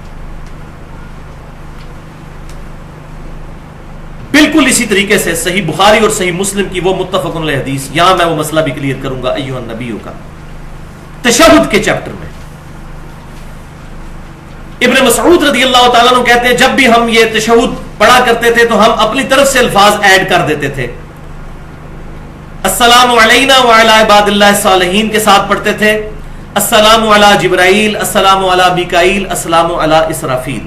تو آپ صلی اللہ علیہ وسلم نے ہمیں منع فرمایا، شکر ہے منع فرما دیا، ورنہ یہ لوگ کہتے ہیں یہ بدعت حسنہ کا پروف ہو گیا۔ آپ نے فرمایا وہی کہو جو میں نے تعلیم فرمایا ہے، بخاری اور مسلم کے الفاظ ہیں، تم پڑھو السلام علیکہ ایھا النبی ورحمۃ اللہ وبرکاتہ، السلام علینا وعلی عباد اللہ الصالحین۔ جب تم یہ پڑھو گے تو زمین و آسمان میں جہاں بھی کہیں کوئی نیک بندہ موجود ہوگا اس تک تمہارا سلام پہنچ جائے گا، یعنی اللہ تعالیٰ سلام پہنچا دے گا۔ درود شریف میں بھی ہم کہتے ہیں اللہم صلی علی محمد وعلی آل محمد، اللہ تعالیٰ ہمارا سلام پہنچا دے گا۔ اب اللہ کی مرضی ہے فرشتوں کے ذریعے پہنچائے، خود پہنچائے، ہواؤں کے ذریعے، یہ اللہ تعالیٰ کے ثبوت، اس کی کیفیت میں ہم نہیں پڑھتے سوائے اس کے کہ جو ہمیں احادیث سے پتہ چلا۔ تو تمہارا سلام زمین و آسمان میں ہر نیک بندے تک پہنچ جائے گا، یہ عقیدہ بالکل واضح ہے، اس سے حاضر و ناظر کوئی نہیں ثابت ہوتا بلکہ سلام پہنچتا ہے۔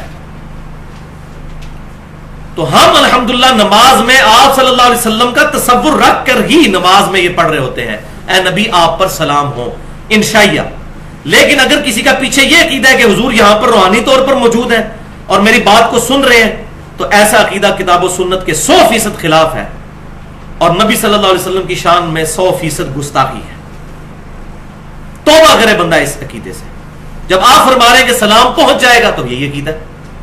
اچھا یہاں پر یہ میں بات بتاؤں، ایک جھوٹی بات عوام میں عام ہوئی رد المختار فتاوی شامی کے حوالے سے کہ یہ شب معراج کی اللہ تعالیٰ اور محبوب صلی اللہ علیہ وسلم کی گفتگو ہے۔ نبی صلی اللہ علیہ وسلم نے کہا التحیات للہ والصلوات والطیبات، تو نبی صلی اللہ علیہ وسلم کو جواب میں کہا گیا السلام علیکہ ایھا النبی ورحمۃ اللہ وبرکاتہ۔ نبی صلی اللہ علیہ وسلم نے کہا السلام علینا وعلی عباد اللہ الصالحین، اور آگے پھر کلمہ شہادت پڑھا فرشتوں نے۔ یہ جھوٹی بات ہے، یہ کسی حدیث میں موجود نہیں ہے۔ تو اس کو بنیاد بنا کے پھر بعض لوگ کہتے ہیں جی وہ نماز کے اندر حقائقاً درود شریف پڑھنا چاہیے اور سلام پڑھنا چاہیے اسٹوری کے طور پر کہ یہ شب معراج میں ہوا تھا، اور یہ بھائی کہیں نہیں ہے۔ بخاری اور مسلم میں الفاظ ہیں کہ آپ صلی اللہ علیہ وسلم ہمیں قرآن کی طرح تشہد تعلیم فرماتے تھے، اور بخاری کے الفاظ ہے، ابن مسعود کہتے ہیں آپ صلی اللہ علیہ وسلم نے اپنے دونوں مبارک ہاتھوں میں میرا ہاتھ لے کر مجھے تشہد تعلیم فرمایا تھا۔ تو آپ نے تو نہیں کہا یہ میری گفتگو ہے شب معراج، یہ تعلیم فرمایا آپ صلی اللہ علیہ وسلم نے۔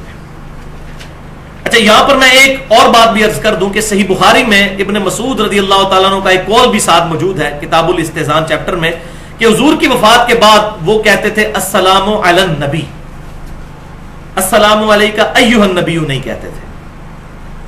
تو اس کی وجہ سے پھر دو ایکسٹریم رائے پائی جاتی ہیں. میں اس میں جو حق بات ہے وہ کروں کہ السلام علی النبی سیدنا ابن مسعود رضی اللہ تعالیٰ عنہ کا یہ قول شاذ ہے کیونکہ امت نے اس قول کو ایکسیپٹ ہی نہیں کیا. امت کا اجماع جو ہے وہ السلام علیکہ ایھا النبی پر ہے کہ یہی کلمات پڑھنے ہیں، ان کو بدلنا نہیں ہے. تو ابن مسعود رضی اللہ تعالیٰ عنہ نے جو بدلا تو یہ ان کا ذاتی عمل ہے. وہ تو معوذتین کو بھی قرآن کا حصہ نہیں مانتے تھے، لیکن امت کا اجماع ہے کہ معوذتین جو ہیں قل اعوذ برب الفلق اور قل اعوذ برب الناس قرآن کا حصہ ہے. تو کسی بھی صحابی کی انڈیویجول رائے حجت نہیں ہے، اجماع صحابہ کا حجت ہے. اور انڈیویجول رائے بھی حجت ہو سکتی ہے اگر مخالفت نہ پائی جاتی ہو. تو چونکہ پوری امت نے ایھا النبی کو ایکسیپٹ کیا لہٰذا یہ قول شاذ ہو جائے گا. ابن مسعود رضی اللہ تعالی عنہ کا اجماع حجت ہے اور اس پہ میری 50 منٹ کی گفتگو ہے تقریباً. مسئلہ نمبر 31 کے نام سے اجماع کی حجیت اور اس کی 17 مثالیں. تو یہ میں نے علی النبی والا مسئلہ بھی کلیئر کر دیا. اور یہ عقلاً بھی غلط ہے. اس کی وجہ یہ ہے کہ نبی صلی اللہ علیہ وسلم جب دنیا میں موجود تھے تو اس وقت بھی مسلمان دنیا کے کئی شہروں میں پھیلے ہوئے تھے. حضور تو مدینہ شریف میں تھے، تو کیا مکے والے صحابہ علی النبی پڑھتے تھے؟ وہ تو ایھا النبی ہی پڑھتے تھے. تو لہٰذا ابن مسعود رضی اللہ تعالیٰ عنہ کا جو پوائنٹ آف ویو ہے یہ عقلاً بھی درست معلوم نہیں ہوتا. واللہ اعلم. لیکن ایک روایت ایسی ہے جس میں نامہ اعمال پیش ہونے والی جو بات ہے وہ موجود ہے. میں یہیں پر ایڈریس کر دیتا ہوں. وہ مسند بزار میں 5ویں جلد کے اندر پیج 308 اور حدیث نمبر ہے 1925. امام بزار رحمۃ اللہ علیہ 4 صدی ہجری کے اندر ایک بہت بڑے محدث گزرے ہیں. انہوں نے یہ حدیث نقل کی ہے، صحت کا حکم نہیں لگایا، صرف نقل کی ہے کہ آپ صلی اللہ علیہ وسلم نے فرمایا کہ میری زندگی بھی تمہارے لیے رحمت ہے اور میری وفات بھی. جب میں اپنی قبر میں جاؤں گا تو تمہارے نامہ اعمال مجھ پر پیش کیے جائیں گے. جس کے اعمال اچھے ہوں گے تو میں اللہ کی تعریف کروں گا اور جس کے اعمال برے ہوں گے تو اس کے لیے میں استغفار کروں گا. لیکن یہ حدیث اصول محدثین پر، اور وہ اصول تو اب الحمدللہ ہم نے بچوں کو یاد کروا دیا ہے، یہ اس اصول کے اوپر جو صحیح مسلم کے مقدمے میں پیٹ رول موجود ہے کہ مدلس کی ان والی روایت ضعیف ہوتی ہے جب تک سما کی تصریح موجود نہ ہو. اور اس روایت میں 2 سکم ہیں، 2 راوی مدلس ہیں اور ان سے روایت کر رہے ہیں. سفیان ثوری مدلس ہیں، ان سے روایت کر رہے ہیں، اور عبد المجید بن ابی داؤد مدلس ہیں، ان سے روایت کر رہے ہیں، اور یہ ضعیف راوی بھی ہے. دوسرا، اگر کوئی کہتا ہے میں صحیح مسلم کے اندر موجود محدثین کے اس رول کو نہیں مانتا کہ مدلس کی ان والی روایت سما کی تصریح کے بغیر ضعیف ہوتی ہے، تو اس کے لیے پھر یہ علمی جواب ہے، اینٹی وینم، کہ مسند احمد میں یہ روایت موجود ہے اور مشکات میں انٹرنیشنل نمبرنگ کے مطابق 4902 مفاخرت اور عصبیت کے بیان میں کہ آپ صلی اللہ علیہ وسلم نے فرمایا کہ جو شخص اپنے جہلی نسب پر فخر کرے اس کو کہو کہ اپنے باپ کا عضو تناسل کاٹ کے اپنے منہ میں رکھ لے، اور یہ بات کنائے سے نہ کرو، ڈائریکٹ اس کو کہو کہ اپنے باپ کی شرمگاہ کاٹ کے اپنے منہ میں رکھ لو. وَلِعَوْذُ بِاللَّهِ تعالی. اب یہ حدیث تو ہے، کہتے ہیں کہ حدیث تو ہے نا جی، ڈگری تو ڈگری ہوتی ہے اصلی ہو یا جعلی، حدیث تو حدیث ہوتی ہے جعلی ہو یا اصلی. تو یہ نہیں ہے. مسلم کی پہلی حدیث ہی یہی ہے اور بخاری میں بھی ہے، جس نے میری طرف جھوٹی حدیث منسوب کی وہ اپنا مقام دوزخ میں دیکھ لے. تو یہ معاملہ بڑا سینسٹیو ہے. اگر ساری حدیثیں صحیح ہوتی تو حضور کو یہ بات کہنے کی ضرورت کیوں پیش آتی؟ منکرین حدیث اسی لیے پیدا ہوئے کہ اس قسم کی ساری روایات کو ایکسیپٹ کیا گیا. اللہ کروڑوں رحمت نازل فرمائے محدثین پر جنہوں نے اصول بنا کر حدیث کو پرکھا تاکہ آج ہم منکرین حدیث کے منہ توڑ سکتے ہیں. الحمدللہ. تو یہ جو حدیث ہے اتنی بےہودہ، یہ قرآن کے بھی خلاف ہے. قرآن پاک میں ہے وَإِنَّكَ لَعَلَىٰ خُلُقٍ عَظِيمٍ، اے محبوب صلی اللہ علیہ وسلم آپ اخلاق کے بلند ترین درجے پر فائز ہیں. اور بخاری اور مسلم کی متفق علیہ حدیث ہے، نبی صلی اللہ علیہ وسلم میں کنواری لڑکیوں سے زیادہ شرم و حیا موجود تھی. آپ کیسے یہ بات ارشاد فرما سکتے تھے؟ اس حدیث میں حسن بصری مدلس ہیں اور ان سے روایت کر رہے ہیں وہی رول جو کہ وہ اعمال پیش ہونے والی حدیث میں ہے. تو اگر کسی نے اس کو صحیح ماننا ہے تو اس کو بھی صحیح مان کے اپنے ایمان کا بیڑا غرق کر لے. اور حسن بصری تو تابعی ہے، 70 صحابہ کی صحبت کرنے والے، سفیان ثوری اور عبد المجید بن ابی داؤد سے ہزاروں گنا بڑے امام ہیں، لیکن ان کی بھی تدریس والی روایت نہیں مانی جاتی. یہ ساری اصطلاحات سمجھنے کے لیے اور خصوصاً قبر رسول صلی اللہ علیہ وسلم سے ریلیٹڈ جو احادیث امت میں عام کی گئی کہ قبر پر جا کر مانگا جائے. ایک اعرابی آیا, اس نے نبی صلی اللہ علیہ وسلم سے کہا کہ میں نے گناہ کیا ہے, میرے لیے دعا کیجئے. قبر سے آواز آئی, جو ہمارے اکثر بریلوی اور دیوبندی مکتبہ فکر کے بھائی پیش کرتے ہیں.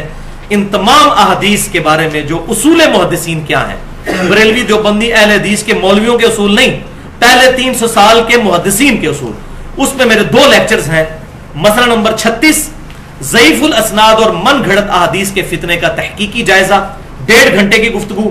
اور دوسرا مسئلہ نمبر 43 وسیلہ اور توسل کے صحیح احکام و مسائل, اس میں بھی 1.5 گھنٹے کی گفتگو میں نے 5 وسیلے بتائے جو جائز ہیں اور 1 جو ثابت نہیں ہے. اس میں نے قبر رسول سے ریلیٹڈ جو روایات ہیں, جو صحیح روایتیں وہ بھی بیان کی اور جو ضعیف ہیں وہ بھی بیان کی الحمدللہ. اب اگلے ریفرنس نمبر 5 پر آ جائیے. ایک اور دلیل بڑی مضبوط ان کے دلائل کے اعتبار سے جو پیش کرتے ہیں, سورۃ الاحزاب کی آیت نمبر 6. بسم اللہ الرحمن الرحیم. النبی اولا بالمؤمنین من انفسہم وازواجہ امہاتہم. ہمارے یہ نبی صلی اللہ علیہ وسلم مومنین کی جانوں سے زیادہ ان پر حق رکھتے ہیں اور ان کی بیویاں امت کی مائیں ہیں. الحمدللہ. اب اس کو دلیل بنایا قاسم ننوتوی صاحب نے بھی اور احمد بریلوی صاحب نے بھی حاضر و ناظر کے عقیدے پر. آپ حیران ہوں گے اس میں سے حاضر و ناظر کیسے نکلتا ہے. وہ دیکھیں کیسے نکالا انہوں نے کہا نبی صلی اللہ علیہ وسلم جانوں سے بھی زیادہ قریب ہیں. اب اردو زبان کا یہی تو مسئلہ ہے, وہ قریب سے مراد فزیکلی قریب نہیں ہے, دل کے قریب قربت. تو کہتے ہیں قریب ہے, اس کا مطلب ہے کہ حاضر و ناظر ہے. حالانکہ اگلا حصہ کیا ہے کہ ان کی بیویاں امت کی مائیں ہیں, یعنی نبی صلی اللہ علیہ وسلم اپنے امتیوں کے محبوب ترین انسان ہیں اور ان کی بیویاں امت کی مائیں ہیں. ماں کا درجہ ان کی بیویوں کو دیتے ہیں اور اپنے نبی سے سب سے بڑھ کر پیار کرتے ہیں. اولا, یہ تھا اس کا معنی, اور مطلب بنا دیا حاضر و ناظر. اور یہ تشریح میں اپنی طرف سے نہیں کر رہا, حضور صلی اللہ علیہ وسلم نے خود اس آیت کی تشریح کی ہے. صحیح بخاری میں اسی آیت کی تفسیر میں امام بخاری پر قربان جاؤں, اس آیت کو ہیڈنگ بنا کر وہ حدیث لے آئے ہیں, النبی اولا بالمؤمنین من انفسہم. اور وہ کیا ہے کہ آپ صلی اللہ علیہ وسلم نے فرمایا کہ اس دنیا اور آخرت میں مومن کے سب سے زیادہ قریبی میں ہوں. مومن کے مرنے کے بعد اس کا ترکہ جو ہے, چھوڑا ہوا مال, تو وارثوں میں تقسیم ہوگا, لیکن اگر کسی مومن کے ذمہ کوئی قرض ہو تو میں اس کا ولی ہوں, مجھ سے آ کر اس کا قرض ڈیمانڈ کرو, میں اس کا سب سے زیادہ قریبی ہوں. جیسے عورت ولی کے بغیر شادی نہیں کر سکتی, تو حضور نے کہا میں اپنے مومنین کا سرپرست ہوں. ظاہر ہے کہ وفات کے بعد تو نہیں, زندگی کے اندر ہی. آج تو نہیں کوئی شخص کہہ سکتا جا کے قبر رسول پہ کہ یا رسول اللہ فلاں نے میرے اتنے لاکھ دینے ہیں تو مجھے دیں. اپنی زندگی میں آپ صلی اللہ علیہ وسلم جو دنیاوی زندگی آج بھی زندہ ہے برزخی حیات کے ساتھ, دنیاوی زندگی میں کوئی غریب صحابی فوت ہوتا تھا, آپ نے فرمایا میں تمہارا ولی ہوں, مجھ سے آ کر قرضہ ڈیمانڈ کر سکتے ہو, میں اپنے فوت شدہ صحابی کی طرف سے اس کا قرضہ ادا کروں گا. حضور نے خود تفسیر کر دی. اچھا, دوسری حدیث صحیح بخاری اور مسلم کی متفق علیہ حدیث, تم میں سے اس وقت تک کوئی شخص مؤمن نہیں ہو سکتا جب تک کہ میں اسے اس کے ماں باپ, اولاد اور سب لوگوں سے بڑھ کر عزیز نہ ہو جاؤں. یہی معنی. اور تیسری حدیث بھائیو غدیر خم کی حدیث, صحیح مسلم میں بھی, جامعہ ترمذی میں بھی, اور کتنے ریفرنسز اس کے. وہ مسئلہ نمبر 66 بھی جو ہے فضائل حسین رضی اللہ تعالیٰ عنہ والے چیپٹر میں نے اس کا پورا ریفرنس بیان کیا ہے. غدیر خم پر بھی آپ صلی اللہ علیہ وسلم نے مولا علی رضی اللہ تعالیٰ عنہ, مولا کا مطلب دلی محبوب, جس طرح ہم علماء کو بھی کہتے ہیں مولانا فلاں, تو مولا علی رضی اللہ تعالیٰ عنہ کا ہاتھ پکڑ کر غدیر خم پر مکے سے مدینے آتے ہوئے اپنی وفات سے 2 مہینے پہلے خم نامی جگہ پر پڑاؤ کرتے ہوئے ایک درخت کے نیچے ان کا ہاتھ پکڑ کر یوں بلند کیا اور آپ نے یہ آیت تلاوت کی, النبی اولا بالمؤمنین من انفسہم وازواجہ امہاتہم. اور یہ آیت پڑھ کر کہا کیا میں تم سب پر تمہاری جانوں سے بھی بڑھ کر حق نہیں رکھتا؟ سب نے کہا یا رسول اللہ آپ ہمیں جانوں سے بڑھ کر عزیز ہیں. تو پھر آپ نے فرمایا من کنت مولاہ فہذا علی مولا, اب جو کوئی مجھے محبوب رکھتا ہے دلی طور پر وہ علی سے بھی محبت کرے گا. یہاں بھی کلیئر ہو گیا کہ یہ اولا مولا کا مطلب کیا ہے, دلی طور پر قریب ہونا, نہ کہ حاضر و ناظر کا عقیدہ. اسی طرح ایک اور دلیل جو سورۃ الانفال کی آیت نمبر 33 ہے, یقین کریں یہ بھی دلائل بیان کرتے ہوئے, آیات پڑھتے ہوئے نہیں, جو دلیل ہے ان کی انہوں نے خود ڈیڈکٹ کی، شرم آتی ہے. آیات تو اپنی حفاظت خود کرتی ہیں. یہ آیت نمبر 6 جو ریفرنس پہ ہے سورۃ الانفال کی آیت نمبر 33. بسم اللہ الرحمن الرحیم. وما کان اللہ لیعذبہم وانت فیہم. اے نبی صلی اللہ علیہ وسلم، اللہ تعالیٰ ان کو کبھی عذاب نہیں دے گا جبکہ آپ ان میں موجود ہیں. وہ کہتے ہیں اس میں لکھا ہوا ہے نا کہ آپ صلی اللہ علیہ وسلم موجود ہیں، تو آپ صلی اللہ علیہ وسلم قیامت تک کے لیے موجود ہیں. دیکھیں امت پر کوئی عذاب ہی نہیں آتا، پتہ نہیں ان کو عذاب کیوں نہیں نظر آتے. عذاب صحیح بخاری کے اندر موجود ہے. اس امت پہ ایسا عذاب بھی آنے والا ہے کہ ان کی شکلیں بندروں خنزیر کی بن جائیں گی. یہ گانے باجے والے ریفرنس میں موجود ہے. یہ پتہ نہیں کس نے پٹی پڑھا دی ہے کہ عذاب نہیں اس امت پر آئے گا. بخاری اور مسلم میں مجھے گھنٹہ چاہیے میں بتاؤں جو اس امت پہ عذاب آنے ہیں. وہ حضور صلی اللہ علیہ وسلم کی صحیح مسلم میں دعا ہے کہ میں نے اپنے رب سے دعا کی کہ ایسا عذاب نہ آئے کہ میری پوری امت ہی ختم ہو جائے. پارشلی عذاب تو امت میں آئیں گے، تو لہذا یہ بھی ڈکوسلا جو مچایا تھا یہ بھی میں نے ختم کر دیا. یہ کس نے عقیدہ بتایا کہ عذاب نہیں آئے گا؟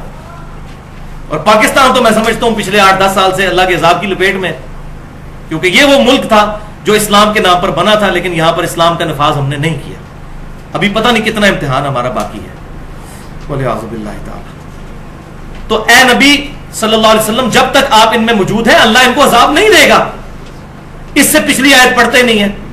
اس سے پچھلی جو آیت ہے 32 نمبر، اس میں یہ ہے کہ ابو جہل اور اس کے ماننے والے کہتے تھے اے اللہ اگر یہ قرآن واقعی تیری کتاب ہے اور یہ نبی پر حق ہے تو آسمان سے ہم پر عذاب کیوں نہیں نازل ہو جاتا؟ ہم تیرے قرآن اور نبی کو جھٹلا رہے ہیں، ہم پر پتھر کیوں نہیں نازل ہوتے اس جرم کی پاداش میں کہ ہم تیرے نبی کو نہیں مان رہے. تو اس سے اگلی آیت یہ ہے وما کان اللہ لیعذبہم وانت فیہم. اے نبی جب تک آپ مکے میں موجود ہے ہم ان پر عذاب کیسے بھیجیں؟ ہماری تو سنت یہ ہے کہ جب کبھی بھی کافروں پر عذاب بھیجنا ہوتا ہے تو ایمان والوں کو اس علاقے سے نکال لیتے ہیں، پھر کافروں پر عذاب آتا ہے. نوح علیہ السلام ان کے ساتھیوں کو کشتی میں سوار کیا اور باقیوں کو غرق کیا. موسیٰ علیہ السلام اور ان کے ساتھیوں کو اس علاقے سے نکالا اور باقیوں کو غرق کیا. تو آپ مکے میں موجود ہیں، ہم مکے میں عذاب کیسے بھیجیں؟ اندازہ کریں حاضر و ناظر کا اس کے ساتھ کیا تعلق تھا. لیکن مفتی احمد جہاں نعیمی صاحب کو بالکل کوئی اللہ کی اور اللہ کے محبوب صلی اللہ علیہ وسلم کی شرم نہیں آئی اس سے یہ رزلٹ نکالتے ہوئے. وَلِعَاذُ بِاللَّهِ تعالی. تو میں پھر مفتی صاحب کو پھر وہی جواب دوں گا جو وہ اہل حق کو دیتے ہیں کہ صحیح بخاری میں خوارج والے چیپٹر میں ابن عمر رضی اللہ تعالیٰ عنہ کا قول موجود ہے کہ اس روئے عرض پر بدترین مخلوق وہ لوگ ہیں کہ کافروں پر جو آیات نازل ہوئی تھی وہ مسلمانوں پہ لگاتے ہیں. یہ بدترین مخلوق. یہ آیت کافروں کے بارے میں تھی کہ کافروں میں جب تک آپ موجود ہیں ہم کافروں پر عذاب نہیں دیں گے. انہوں نے پکڑ کے مسلمانوں پہ لگا دی.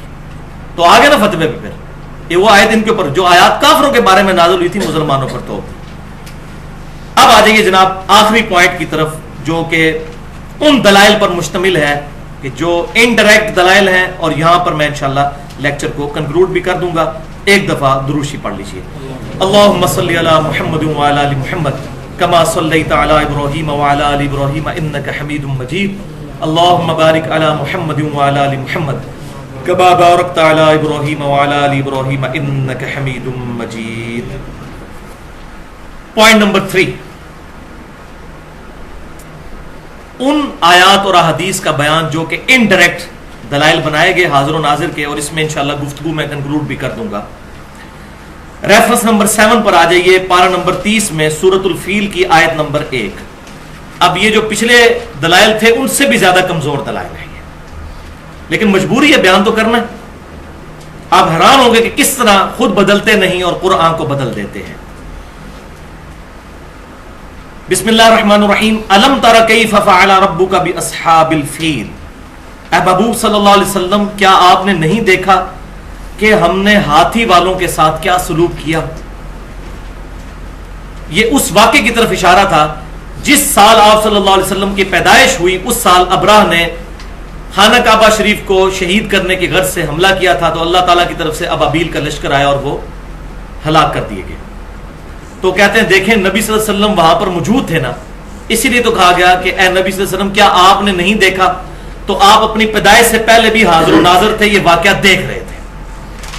حالانکہ یہ بھائیوں عربی لنگوسٹک میں یہ محاورتاً بات ہوتی ہے کہ کیا آپ نے نہیں دیکھا؟ یہ جو واقعہ ہوا اس کو عام الفیل کہا جاتا تھا، فیل والا سال. اسی سال آپ صلی اللہ علیہ وسلم کی پیدائش بھی ہوئی. لیکن اگر کوئی کہتا ہے نہیں اس سے مراد ہے کہ آپ نے یہ واقعہ دیکھا ہے، تو اگلی آیت یہ ہے، اگر یہاں حاضر و ناظر مراد لیا جائے تو اگلی آیت ریفرنس نمبر 8 سورۃ الانبیاء کی آیت نمبر 30 ہے، اولم یر الذین کفروا ان السماوات والارض کانتا رتقا ففتقناہما، کیا کافروں نے نہیں دیکھا کہ زمین و آسمان ملے ہوئے تھے، ہم نے ان کو پھاڑ کر جدا کیا؟ تو کافر تو اس سے بھی پہلے کے حاضر و ناظر ہیں، زمین و آسمان یعنی بگ بینگ کے وقت بھی کافر حاضر و ناظر، وہی الفاظ ہیں، کیا کافروں نے نہیں دیکھا؟ وہی علم یہاں اولم، وجعلنا من الماء كل شيء حي افلا يؤمنون، اور ہم نے ہر زندہ چیز کو پانی سے پیدا کیا، کیا یہ اب بھی ایمان نہیں لائیں گے؟ تو کافروں نے نہیں دیکھا، مراد کیا کہ یہ قدرت کی ساری نشانیاں ان کے سامنے موجود ہیں، یہ نہیں ہے کہ انہوں نے بگ بینگ ہوتے ہوئے دیکھی ہے، یعنی قدرت کے اوپر غور کریں۔ اس پہ میرا پورا لیکچر بھی ہے، Who is Allah in the light of latest scientific facts، مسئلہ نمبر 60 کے نام سے، اللہ کون ہے جدید سائنسی حقائق کی روشنی میں، اس میں اسی آیت کو میں نے بنیاد بنایا ہے، بیالوجی کے پوائنٹ آف ویو سے بھی اور اسٹرونومی بگ بینگ کے پوائنٹ آف ویو سے۔ اسی طرح ایک اور آیت مبارکہ وہ پیش کرتے ہیں، سورۃ البقرہ آیت نمبر 54، وَإِذْ قَالَ مُوسَى لِقَوْمِهِ، اور یاد کرو وہ وقت جب موسیٰ علیہ السلام نے اپنی قوم سے کہا تھا۔ یہ قرآن کا سٹائل ہے کہنے کا کہ وہ وقت یاد کرو، وہ کہتے ہیں نہیں جی یاد اس کو کروایا جاتا ہے جو اس وقت موجود تھا، تو نبی صلی اللہ علیہ وسلم وہاں پر موجود تھے، اس لیے کہا جا رہا ہے کہ یاد کرو وہ وقت۔ بھائیو یہ اس لیے نہیں کہا جا رہا، یہ اس لیے کہا جا رہا ہے کہ نبی صلی اللہ علیہ وسلم کے ذریعے سے امت تک یہ پیغام پہنچایا جا رہا ہے، موسیٰ علیہ السلام کے بارے میں جتنے واقعات بیان کر کے کہ آپ صلی اللہ علیہ وسلم یہ واقعات امت تک پہنچائیں جو آپ کی نبوت پر دلیل بنیں گے کہ آپ کی پیدائش سے 2000 سال پہلے موسیٰ علیہ السلام اور ان کے ساتھیوں کے معاملات ہوئے، اور آپ کی پیدائش سے تقریباً 500 سال پہلے عیسیٰ علیہ السلام ان کی والدہ کے معاملات ہوئے، اور وہ واقعات بھی آپ بیان کر رہے ہیں حالانکہ آپ نے کہیں سے کوئی تعلیم نہیں حاصل کی، اللہ نے آپ کو سکھایا ہے، اس کے باوجود آپ اپنی پیدائش سے پہلے کے واقعات بھی بیان کر رہے ہیں۔ یہ اس بات کی دلیل ہے کہ آپ پر وحی نازل ہوتی ہے، خود نہیں جانتے وحی نازل ہوتی ہے، اور اس کی دلیل اگلی آیات سورہ ال عمران آیت نمبر 44 ریفرنس نمبر 10، ذالک من انباء الغیب نوحیہ الیک، اے محبوب صلی اللہ علیہ وسلم یہ غیب کی خبریں ہیں جو ہم آپ کی طرف وحی کرتے ہیں، آپ سے پیدائش کی پہلے کی باتیں۔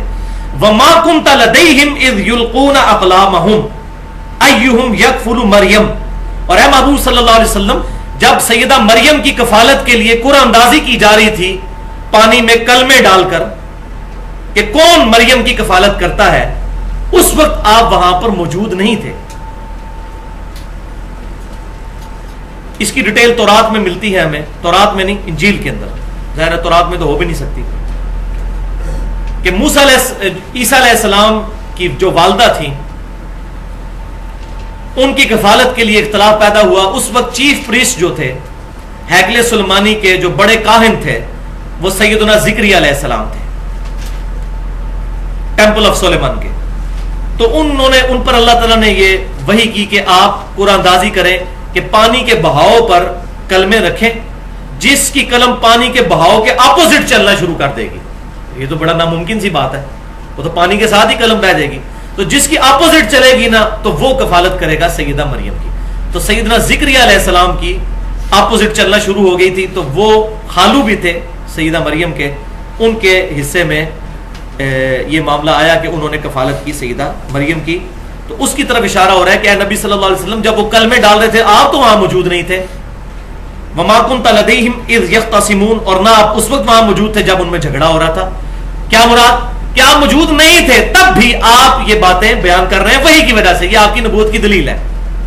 اب اللہ تعالیٰ کہہ رہا ہے کہ موجود نہیں تھے، جب ہم یہ آیت پیش کرتے ہیں تو مفتی احمد جان نعیمی صاحب نے جال اگ میں اس کا جواب بھی دے دیا ہے، انہوں نے کہا جی اس میں لکھا ہوا ہے کہ موجود نہیں تھے، یہ تو نہیں لکھا ہوا کہ وہاں پر شاہد نہیں تھے، موجود کہیں اور تھے لیکن دور سے دیکھ رہے تھے، جیسا کہ آج قبر انور میں رہتے ہوئے ہمیں دیکھ رہے ہیں۔ اور دیو جی جواب کہتے ہیں تو موجود کی نفی ہے، حاضر کی نفی ہے، ناظر کی نفی نہیں ہے۔ واقعی جو انہوں نے فٹ ان کیا اس کے مطابق ان کی بات بالکل ٹھیک ہے کہ حاضر کی نفی ہے، ناظر کی نہیں ہے۔ تو میں بڑا عرصہ پریشان رہا کہ کوئی آیت ایسی ملے جس میں حاضر و ناظر دونوں کی نفی ہو، یعنی موجود ہونے کے بھی اور دیکھنے کی بھی، اور وہ اللہ تعالیٰ نے آیت ڈالی ہوئی ہے. اللہ نے اس کتاب کی حفاظت کرنی ہے. اگلی آیت سورۃ القصص کی آیت نمبر 44 ریفرنس نمبر 11. وما كنت بجانب الغربی، اے محبوب صلی اللہ علیہ وسلم آپ کوہ طور کی مغربی جانب موجود نہیں تھے. اذ قضینا الی موسی الامر، جبکہ ہم نے موسیٰ علیہ السلام کی طرف اپنا حکم نازل فرمایا. اب وہ پتہ چل گیا وہ کیا تھا. وَإِذْ قَالَ مُوسَىٰ، تو موسیٰ علیہ السلام کی طرف جب ہم نے وحی بھیجی تو اے نبی آپ تو کوہ طور پر وہاں موجود نہیں تھے. وَمَا كُنْتَ مِنَ الشَّاهِدِينَ، اور نہ ہی آپ گواہوں میں شامل تھے، نہ ہی آپ ناظر تھے. کیا مطلب؟ وَمَا كُنْتَ، نہ تو آپ حاضر تھے، وَمَا كُنْتَ مِنَ الشَّاهِدِينَ، اور نہ ہی آپ ناظر تھے. اب آپ سوچ رہے ہوں گے اس آیت کا تو جواب دیا ہی نہیں جا سکتا. واقعی نہیں دیا جا سکتا. اس کا جواب دینے کے لیے انسان کو اپنے ایمان سے ہاتھ دھونا پڑے گا، اور وہی کیا مفتی احمد یار خان نعیمی صاحب نے کہ انہوں نے آیت آدھی لکھی، وما کنت من الشاہدین لکھے ہی نہیں جال حق کے اندر، اور جواب دیا کہ اس میں تو یہ لکھا ہوا کہ حضور وہاں موجود نہیں تھے. یہ کہاں لکھا ہوا کہ حضور شاہد بھی نہیں تھے؟ استغفر اللہ واتوب الیہ، لعنت اللہ علی الکاذبین. ایک آیت کا آدھا ٹکڑا لکھنا. افتؤمنون ببعض الکتاب وتکفرون ببعض، کتاب کے کچھ حصے پر ایمان لاتے ہو، کچھ کو چھوڑ دیتے ہو.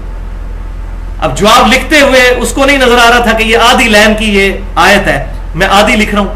پھر جواب بھی ایسا لکھا کہ جس کے بعد حسن ظن قائم ہی نہیں رہ سکتا کہ ان کو آیت پتہ نہیں چلی ہوگی. اس کے اپوزٹ بات لکھی. اور احمد بریلوی صاحب کے بھی کان کھڑے ہو گئے اس موقع پر. یہ تو سارا بیڑا غرق ہو جائے گا. پہلے تو فرق کر دیتے تھے شاہد اور شہید کا. ہم نے تو شاہد کا ترجمہ کیا ہے، شہید کا جو ہے وہ گواہی ہے، شاہد کا مطلب حاضر و ناظر ہے. اب یہاں پر شاہد تھا لفظ، شہید نہیں تھا. وما کنت من الشاہدین، یہاں تو ان کو ترجمہ کرنا پڑنا تھا حاضر و ناظر والا. لیکن آپ حیران ہوں گے کہ کس درجے پر انہوں نے خیانت کی. انہوں نے ترجمہ کیا اس کا، اے نبی صلی اللہ علیہ وسلم نہ تو آپ وہاں پر موجود تھے اور نہ وہاں پر حاضر تھے. شاہد کا ترجمہ حاضر کر دیا، ناظر نہیں کیا. پیچھے سارا حاضر و ناظر کرتے آئے ہیں. اب یہاں ترجمہ کیا بنتا تھا؟ نہ آپ حاضر تھے نہ ناظر تھے. تو انہوں نے دونوں ہی ایک ترجمہ کر دیا، نہ تو آپ موجود تھے نہ حاضر تھے. آپ دیکھیں اتنے بڑے بڑے علماء، یہ دیکھ لیں. وَالْعِيَاذُ بِاللَّهِ تَعَالَى. بس وہ ایک بہت بڑے عالم اسلام آباد میں، ان کی بات مجھے بڑی پسند ہے. وہ کہتے ہیں کہ بیٹا دعا کیا کرو کہ گیئر الٹا نہ لگ جائے. جس کا گیئر ایک دفعہ الٹا لگ جائے نا تو پھر جتنا ایکسلریٹر دیتا ہے گاڑی پیچھے ہی جاتی ہے. الٹا گیئر جب بندے کا لگ جائے نا پھر اس قسم کے رزلٹ انسان سے نکلتے ہیں. وَالْعِيَاذُ بِاللَّهِ تَعَالَى. لیکن میں پھر وہی بات کروں گا کہ احمد بریلوی صاحب کو اگر تختہ مشق بنانا ہے، پھر بریلوی دیوبندی اہل حدیث کی عوام اور علماء اپنے بزرگوں کو بھی تختہ مشق بنائیں. رشید احمد گنگوئی صاحب کو بھی، اور شاہ عبداللہ محدث دہلوی کو بھی، شاہ عبدالعزیز محدث دہلوی کو بھی، اور شبیر احمد عثمانی صاحب کو بھی، سب کو ایک کٹہرے میں. تو بھائیو یہاں پر یہ بات بھی یاد رکھیے کہ علم الغیب سے متعلق میں آلریڈی گفتگو کر چکا ہوں 88 منٹ کی، مسئلہ نمبر 6A. اور وہاں پر میں نے یہ بالکل کھول کر بات بیان کی تھی کہ اللہ تعالیٰ جب بھی چاہتا ہے اپنے پیغمبروں کو ان کی پیدائش سے پہلے کے واقعات، ان کی زندگی کے واقعات اور مستقبل کے قیامت تک آنے والے واقعات کی خبر دے دیتا ہے. اور وہی غیبی خبریں ہوتی ہیں، اور وہی پیغمبر کے پاس علم الغیب ہوتا ہے. پیغمبر عالم الغیب نہیں ہوتا، علم الغیب رکھنے والا ہوتا ہے اللہ تعالیٰ کی طرف سے غیبی خبر کی وجہ سے. اور اس میں نے درجنوں مثالیں بخاری اور مسلم سے دی. آج محل نہیں کہ میں اس کو ریپیٹ کروں، لیکن صرف پیغمبر. اس میں نے بتایا تھا بخاری اور مسلم میں حدیث ہے صحابہ کو 4 فٹ نیچے قبر میں عذاب قبر نظر نہیں آیا، لیکن نبی صلی اللہ علیہ وسلم کو اللہ تعالیٰ نے دکھایا. تو صحابہ کو کشف القبور نہیں ہوتا تھا. یہ بعد والے بزرگ کہتے ہیں ہمیں کشف القبور ہو جاتا ہے. یہاں پر عقیدے کے زمن کے اعتبار سے ایک حدیث جو بخاری اور مسلم کی متفق علیہ حدیث ہے، واقعہ معراج کے کانٹیکسٹ میں، کہ جب نبی صلی اللہ علیہ وسلم معراج سے واپس آئے تو کافروں نے عجیب و غریب سوال کیے کہ بتائیے، آپ کہتے ہیں کہ میں رات کی رات اتنی دور سے ہو کر آ گیا ہوں جو 1.5-2 مہینے کی مسافت ہے، اور آپ ایک رات میں وہاں سے بھی اور آسمانوں سے بھی ہو کر آگے، اور خواب میں آئے ہوتے تو وہ مان ہی لیتے کہ یار خواب تو کوئی بندہ بھی دیکھ سکتا ہے. اس سے یہ بات بھی پتہ چلی کافر جو نہیں مانتے تھے وہ فزیکلی ہونے کی وجہ سے، ورنہ خواب میں تو ہم بھی کئی بار اڑ رہے ہوتے ہیں، وہ فزیکلی آپ وسلم کا دعویٰ تھا. تو ان کا ایسا بتائیے بیت المقدس کے دروازے کتنے ہیں، اس کی دیواروں کا رنگ کیا ہے، اس کی سیڑھیاں کتنی ہیں. اب ایک بندہ گیا ہی ایک دفعہ ہے اور وہ بھی رات کے وقت میں یہ 3 سالوں میں درجنوں دفعہ یہ سیڑھیاں چڑھا ہوں، مجھے نہیں پتا کہ یہ بار کلر کیا ہے اس کا باہر ہماری اکیڈمی کا، سیڑھیاں کتنی ہیں نہیں ہوتا ذہن میں. تو نبی صلی اللہ علیہ وسلم کہتے ہیں کہ میں پریشان ہوا اور اتنا پریشان ہوا کہ میں ان کے سوالوں کے جواب نہیں دے سکوں گا اور یہ مجھے جھٹلائیں گے. تو میں حتیم میں کھڑا ہوا تو اللہ نے بیت المقدس مکے میں میرے سامنے کر دیا. وہ جو مجھے پوچھتے جاتے تھے میں دیکھ کر بتاتا چلا جاتا تھا. تو آپ صلی اللہ علیہ وسلم پر یہ معجزہ اللہ کی طرف سے اس وقت ظاہر ہوا. آپ پریشان کیوں ہوئے؟ اگر حاضر و ناظر والا عقیدہ ہوتا تو آپ وہاں بھی موجود تھے، یہاں بھی موجود تھے، بتا دیتے. تو پریشان اس لیے ہوئے کہ یہ والا عقیدہ ہی امت کے اندر نہیں موجود تھا اس وقت. نبی صلی اللہ علیہ وسلم کے علم میں بھی یہ عقیدہ نہیں تھا کہ یہ عقیدہ ہونا چاہیے. اور مسلم کے الفاظ ہیں، انٹرنیشنل نمبر کے مطابق 430 نمبر حدیث ہے کہ میں نے بیت المقدس میں انبیاء کی امامت بھی کروائی. اسی کی وجہ سے امام الانبیاء کہا جاتا ہے. ایک بہت بڑے بریلوی عالم وہ مجھے کہنے لگے جی آپ تو حدیث کرتے ہیں اور قرآن حدیث کرتے ہیں اور آپ کہتے ہیں امام الانبیاء، تو قرآن حدیث سے یہ بھی کوئی نہیں ثابت. دیکھا کس طرف چل پڑے جب وہ انسان کو بغض آ جاتا ہے. میں نے کہا آپ کے پاس قرآن حدیث میں نہیں، ہمارے پاس مسلم شریف میں 430 نمبر حدیث ہے کتاب الایمان میں کہ نبی صلی اللہ علیہ وسلم نے انبیاء کی امامت فرمائی ہے بیت المقدس میں، اس لیے ہم امام الانبیاء کہتے ہیں. الحمدللہ. تو خاموش ہو گئے.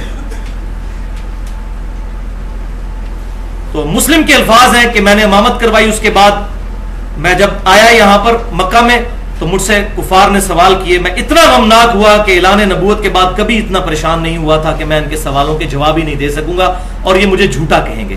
پھر اللہ نے بیت المقدس کو میرے سامنے کر دیا. اس لیے بھائیو صحابہ کرام کا عقیدہ بالکل واضح تھا. اور یہ ایک حدیث جو میں آپ بتانے جا رہا ہوں، اگر آپ یہ ایک حدیث یاد کر لیں تو 3 عقیدے امت کو سمجھا سکتے ہیں. عقیدہ علم الغیب، عقیدہ حاضر و ناظر اور عقیدہ استعانت یعنی غیر اللہ سے مدد مانگنا. یہ تینوں عقیدے ایک حدیث جو صحیح بخاری میں بھی ہے اور صحیح مسلم میں بھی ہے تینوں عقیدوں کو کلیئر کر دیتی ہے. اور الحمدللہ ہم اہل سنت کے منہج پر چلنے والے لوگ اسی عقیدے پر ہیں. اہل سنت فرقہ نہیں.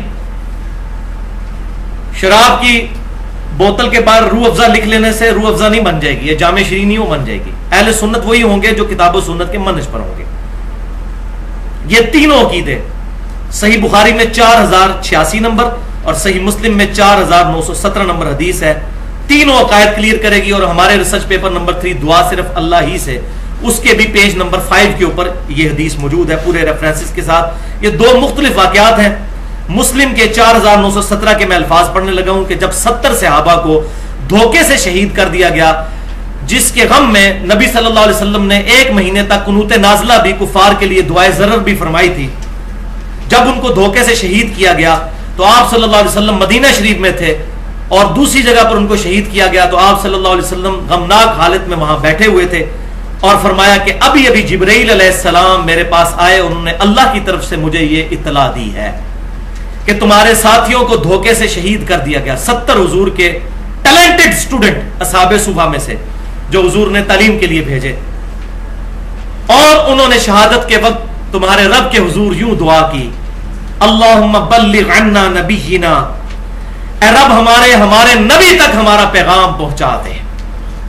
انہوں نے کہا فرشتوں یہ پیغام دے دو. فرشتوں کو پکارنا بھی شرک ہے. اے اللہ تو ہمارے نبی کو ہمارے حال کی خبر کر دے. اللہ نے اذن دیا ہو تب بھی پکارنا شرک ہے. حضرت میکائیل علیہ السلام اور فرشتوں کو اذن ہے نا بارش برسانے کا اللہ کی طرف سے، تو ہم کیا کہیں گے میکائیل بارش برسا دو کہ گرمی کا موسم قریب آ رہا ہے؟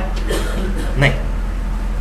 اے رب ہمارے نبی کو ہمارے حال کی خبر کر دے، انا قد لقینک فرضینا عنک، کہ ہم بے شک تجھ سے مل چکے اس حال میں کہ ہم اپنے رب سے راضی ہیں، ورضیت عنا، اور اے ہمارے رب تو ہم سے راضی ہے. ہمارے نبی تک یہ پیغام پہنچا دے. اور حضور صلی اللہ علیہ وسلم وہاں اشک بار آنکھوں کے ساتھ اپنے صحابہ کو بتا رہے ہیں کہ تمہارے ساتھیوں نے یہ دعا کی. اب اس میں تینوں عقیدے کلیئر ہو گئے. انہوں نے یا رسول اللہ انظر حالنا نہیں کہا، حضور کو مدد کے لیے نہیں پکارا. عقیدہ استعانت کلیئر ہو گیا. ان کا یہ بھی عقیدہ نہیں تھا کہ نبی صلی اللہ علیہ وسلم ہر وقت ہر چیز کو دیکھ رہے ہیں اور یہاں پہ بھی موجود ہے حاضر و ناظر، وہ بھی عقیدہ. اور علم الغیب کے حوالے سے بھی ان کا عقیدہ کلیئر ہوا کہ اے اللہ تو ہمارے نبی کو خبر کر دینا، تیرے بتائے بغیر ہمارے نبی تک یہ خبر نہیں پہنچے گی. اور انہوں نے یہ بھی نہیں کہا جبرائیل ہمارے نبی کو خبر کر دینا، لہذا فرشتوں کو بھی نہیں پکارا، جبرائیل جب دنیا میں آ رہے تھے اس وقت بھی نہیں پکارا. اب رہا مسئلہ رسول اللہ صلی اللہ علیہ وسلم کی دنیاوی زندگی کے بعد آج کی جو زندگی ہے، قبر مبارک اور جنت کی برزخی زندگی، کیا ہم اس زندگی میں اللہ تعالیٰ کو یہ کہہ سکتے ہیں کہ اے اللہ ہمارے نبی تک ہماری خبر پہنچا دے؟ تو بھائیو اس کا کوئی ثبوت موجود نہیں سوائے ایک چیز کے، اور وہ کیا ہے؟ درود شریف. اور وہ ہم کہتے ہیں اللہم صلی علی محمد وعلی آل محمد کما صلیت علی ابراہیم وعلی آل ابراہیم انک حمید مجید. اللہم بارک علی محمد وعلی آل محمد کما بارکت علی ابراہیم وعلی آل ابراہیم انک حمید مجید. درود شریف ہمارا پہنچتا ہے، میں کتنی احادیث بتا چکا اسی لیکچر میں پوائنٹ نمبر 2 کے اندر. درود و سلام پہنچتا ہے، السلام علیکم ایھا النبی پہنچتا ہے، بس اس کے علاوہ کچھ اور نہیں پہنچا سکتے. بلکہ صحیح بخاری میں انٹرنیشنل نمبرنگ کے مطابق 1010 نمبر حدیث جو ہمارے ریسرچ پیپر نمبر 1 رسول اللہ کی آخری وصیت ہے اس میں بھی لکھی ہوئی ہے کہ سیدنا عمر فاروق رضی اللہ تعالیٰ عنہ کے مبارک دور میں جب قحط سالی ہوتی تو عباس بن عبد المطلب کو وہ لے کر آتے اور کہتے اے اللہ جب تک تیرے نبی ہم میں موجود تھے ہم ان کو تیری بارگاہ میں پیش کرتے تھے، ان کی دعا کی برکت سے تو ہم پر بارش نازل فرما دیتا تھا. اب آپ صلی اللہ علیہ وسلم کی وفات کے بعد ہم آپ صلی اللہ علیہ وسلم کے چچا کو لے کر آئے ہیں، اے اللہ ہم پر بارش نازل فرما. وہ چچا دعا کرتے تو بارش نازل ہو جاتی. سیدنا عمر حضور صلی اللہ علیہ وسلم کی قبر انور پر بھی جا کر یہ نہیں کہتے تھے یا رسول اللہ اللہ سے دعا کیجیے، کہہ سکتے تھے. حالانکہ حضرت عمر وہ ہیں جو بخاری میں حدیث ہے کہ سیدنا عمر کے مشورے پر نبی صلی اللہ علیہ وسلم نے اپنی مبارک انگلیاں پیالے میں رکھی تھی اور پانی کے چشمے جاری ہوئے تھے، لیکن انہوں نے نہیں کہا یا رسول اللہ صلی اللہ علیہ وسلم قبر انور سے ہاتھ باہر نکالیے، پانی کا میں پیالہ لے کر اس میں ہاتھ رکھیے تاکہ چشمے جاری ہو جائیں، جیسا کہ شیخ زکریا صاحب نے فضائل حاج میں لکھا اور الیاس قادری صاحب نے فضائل سنت میں کہ 555 ہجری میں شیخ احمد رفائی کے لیے نبی صلی اللہ علیہ وسلم نے 90,000 لوگوں کی موجودگی میں اپنا ہاتھ مبارک باہر نکال دیا. وہ میں نے پچھلے لیکچر 6B میں کشف خوابوں سے متعلق، الہام سے متعلق اس میں ڈیٹیل سے اس کا انالیسس کیا ہے. تو سیدنا عمر نے امت کو یہ عقیدہ صحیح وقت جو وسیلہ شخصی ہے وہ سمجھا دیا. تو اب ایک ذریعہ ہے خواب، کہ خواب میں نبی صلی اللہ علیہ وسلم کسی کو آ جائیں. میں نے پچھلی دفعہ ڈیٹیل سے ڈسکس کیا تھا صحیح مسلم سے، سنن ابی داؤد سے، مسند احمد سے کہ صحابہ کے بعد بھی تابعین تبع تابعین تبع تبع تابعین کو بھی نبی صلی اللہ علیہ وسلم خواب میں آئے اور اس وقت کے حالات کے اوپر ڈسکشن کی. مثلا سیدنا حسین کی جو شہادت ہے وہ 50 سال بعد ہوئی ہے، لیکن نبی صلی اللہ علیہ وسلم ابن عباس کو خواب میں آئے جو مسند احمد میں موجود ہے. پچھلی دفعہ میں نے کئی خواب بتائے. تو اب کیا یہ عقیدہ رکھا جا سکتا ہے کہ نبی صلی اللہ علیہ وسلم کو عالم برزخ میں دنیا کے حالات کی خبر ہے؟ ایسا عقیدہ امت میں کسی نے پروپیگیٹ نہیں کیا اور نہ اس کے اوپر کوئی واضح دلائل موجود ہیں. ان واقعات کو اگر دلیل بنایا جائے تو اس میں پھر بڑا مسئلہ آ جائے گا. اس کی وجہ یہ ہے کہ میں نے پچھلی دفعہ بتایا تھا کہ خواب جو ہے یہ اللہ تعالیٰ کی طرف سے ایک ورچوئل پروسیجر ہے، تمثیلی مثال کا ایک طریقہ ہے سمجھانے کا. یہ نہیں ہوتا کہ فزیکلی نبی صلی اللہ علیہ وسلم خواب میں آ جاتے ہیں، فزیکلی نہیں ہوتا. یہ اللہ تعالیٰ کی طرف سے ایک چیز دکھائی جاتی ہے. مثال کے طور پر صحیح بخاری میں حدیث ہے، پچھلی دفعہ مجھ سے غلطی سے بھینس کا لفظ نکل گیا، وہ گائے ہے. صحیح بخاری میں حدیث ہے کہ نبی صلی اللہ علیہ وسلم نے غزوہ احد سے پہلے خواب دیکھی کہ ان کے سامنے ایک گائے ذبح ہو رہی ہے اور آپ نے فرمایا کہ میں نے اس سے تعبیر کی ہے کہ میرے صحابہ کو اس جنگ میں بہت تکلیف پہنچے گی، اور وہی ہوا، 70 صحابہ شہید ہوئے. اب گائے اور صحابہ کا کیا لینا دینا، لیکن وہ ایک تمثیل تھی. اسی طریقے سے صحیح بخاری میں حدیث ہے کتاب التعبیر چیپٹر میں نبی صلی اللہ علیہ وسلم کہتے ہیں کہ میں نے خواب میں اپنے ہاتھوں میں 2 سونے کے کنگن دیکھے جن کی وجہ سے میں پریشان ہو گیا. حالانکہ حضور نے تو کبھی سونے کا کنگن نہیں پہنا. پھر آپ فرماتے ہیں میں نے پھونک ماری تو میں نے خواب میں دیکھا وہ غائب ہو گئے. اس کی تعبیر میں نے یہ کی ہے کہ جھوٹے پیغمبر 2 وہ اعلان نبوت کریں گے، اور وہی ہوا. مسیلمہ کذاب نے بھی کیا، دوسرے نے بھی کیا، اور ایک عورت نے بھی کیا. کتنے، وہ تو 30 جھوٹے دجال آئیں گے، بخاری اور مسلم میں حدیث ہے. تو اب یہ سونے کے کنگن کو فزیکلی حضور نے تو نہیں کبھی پہنے. تو یہ سارا معاملات ہیں تمثیلی، لہذا یہ دعویٰ بھی نہیں کیا جا سکتا کہ آج کے حالات کی خبر جا رہی ہے، وہ میں آخر میں حدیث بیان کروں گا، اور وہ آیت بھی جس سے پتہ چل جائے گا کہ یہ عقیدہ نہیں، یہ ورچوئل عقیدے ہیں، تمثیلی واقعات ہیں جو خوابوں میں حضور صلی اللہ علیہ وسلم کو دیکھا جاتا ہے، وہ اللہ تعالیٰ کی طرف سے دکھایا جاتا ہے، یہ دنیا کے حالات کے حوالے سے یہ بات نہیں ہوتی۔ اب رہا مسئلہ کریٹیکل چیز کا جس پہ میں نے بات کنکلوڈ کرنی تھی، وہ دو باتیں۔ یہ اکثر آپ سنتے ہوں گے، وہ کہتے ہیں جی قبر میں تیسرا سوال ہوتا ہے، نبی صلی اللہ علیہ وسلم کا چہرہ مبارک دکھایا جاتا ہے اور کہا جاتا ہے کہ اس مرد کے بارے میں تیرا دنیا میں کیا عقیدہ تھا؟ تو نبی صلی اللہ علیہ وسلم تو ہر قبر میں آ جاتے ہیں، دن کے اندر تقریباً 1.25 لاکھ لوگ مرتے ہیں، جن میں سے 25 سے 30 ہزار مسلمان ہوتے ہیں، کیونکہ ہم دنیا کے 1/4 ہیں یا 1/5۔ 25 ہزار مسلمان بھی روزانہ مر رہے ہیں، ہم کہتے ہیں نہیں غور پہ کوئی اور، وہ کہتے ہیں تو اتنی قبروں میں نبی صلی اللہ علیہ وسلم چلے جاتے ہیں تو حاضر و ناظر ہوئے نا، اس سے وہ عقیدہ کرتے ہیں۔ تو پہلے یہ بات میں کلیئر کر دوں، یہ بخاری اور مسلم کی متفق علیہ حدیث ہے، قبر میں 3 سوال ہوں گے۔ پہلا ہوگا من ربک کا، تیرا رب کون؟ دوسرا سوال ما دینک کا، تیرا دین کیا ہے؟ اور تیسرا سوال ہوگا ما کنت تقول فی حق ھذا الرجل، اس مرد کے بارے میں تو دنیا میں کیا کہا کرتا تھا، کیا عقیدہ رکھتا تھا؟ اس میں یہ نہیں موجود کہ وہ نبی صلی اللہ علیہ وسلم سامنے موجود ہوتے ہیں، وہ کہتے ہیں یہ سامنے جو کھڑے ہوئے ہیں جو موجود ہے، نہیں، وہ آگے پھر خود ضرب تقسیمیں لگا لیتے ہیں نا، وہ کہتے ہیں جی لفظ آیا ہاذا، اور ہاذا ہوتا ہے موجود کے لیے، تو نبی صلی اللہ علیہ وسلم قبر میں موجود ہوتے ہیں۔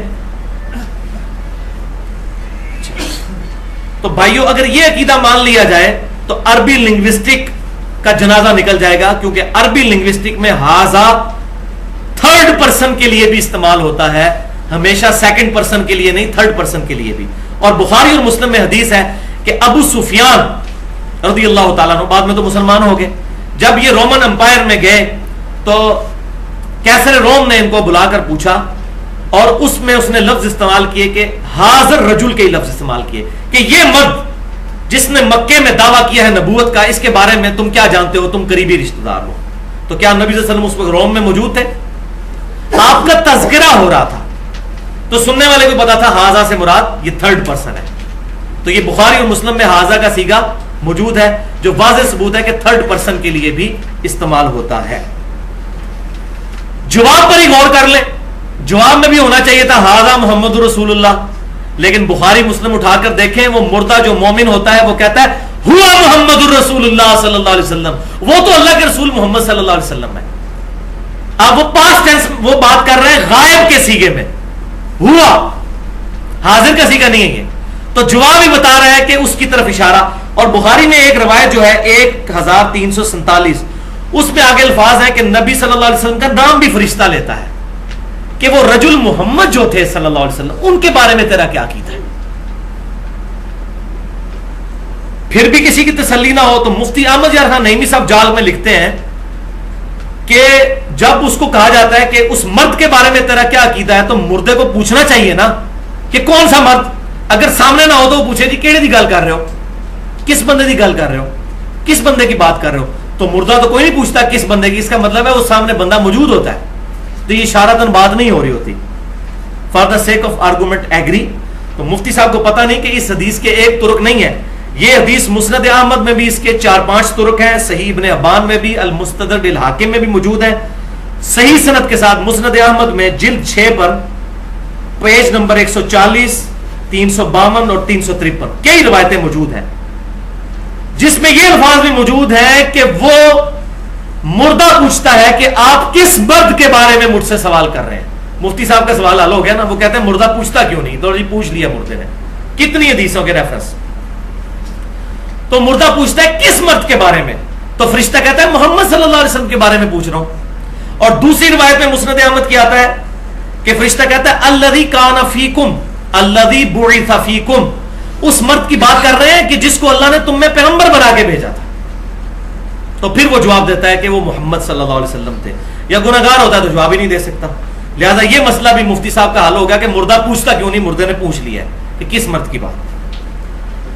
اور اس کانٹیکسٹ میں اس سے بھی بڑی دلیل وہ جامعہ ترمذی کی حدیث ہے، ایک حدیث دوسرے کی تفسیر کرتی ہے، جس کو شیخ البانی اور شیخ زبیر علی زئی صاحب دونوں صحیح کہتے ہیں، امام ترمذی نے بھی صحیح کہا انٹرنیشنل نمبر کے مطابق 3120، کہ قبر میں 3 سوال ہوتے ہیں، من ربو کا، ما دینو کا، من نبیو کا. تیرا رب کون ہے، تیرا دین کیا ہے، تیرا نبی کون ہے.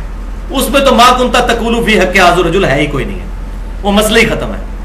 اور یہ بالکل ٹون بھی ایک طرح کی ملتی ہے. لہذا یہ حدیث بھی اس بات پر ثبوت ہے کہ مختلف انداز سے سوالات مختلف الفاظ کے ساتھ، ظاہر ہے ہر قسم کے لوگ بحث کرنے والے موجود ہوتے ہیں نا. کسی کے ساتھ من نبیوں کا بات ہوگی، کسی کے ساتھ یہ بات ہوگی، کوئی سمجھ جائے گا، ایمان والا تو سمجھ جائے گا کس کے بارے میں پوچھ رہے ہیں. جو زیادہ کیڑے نکالنے والا ہوگا وہ کہے کس کے پوچھ رہے ہو، تو اس کو پھر فرشتے کہہ بھی دیں گے یار الذی بعث فیکم الذی کان فیکم.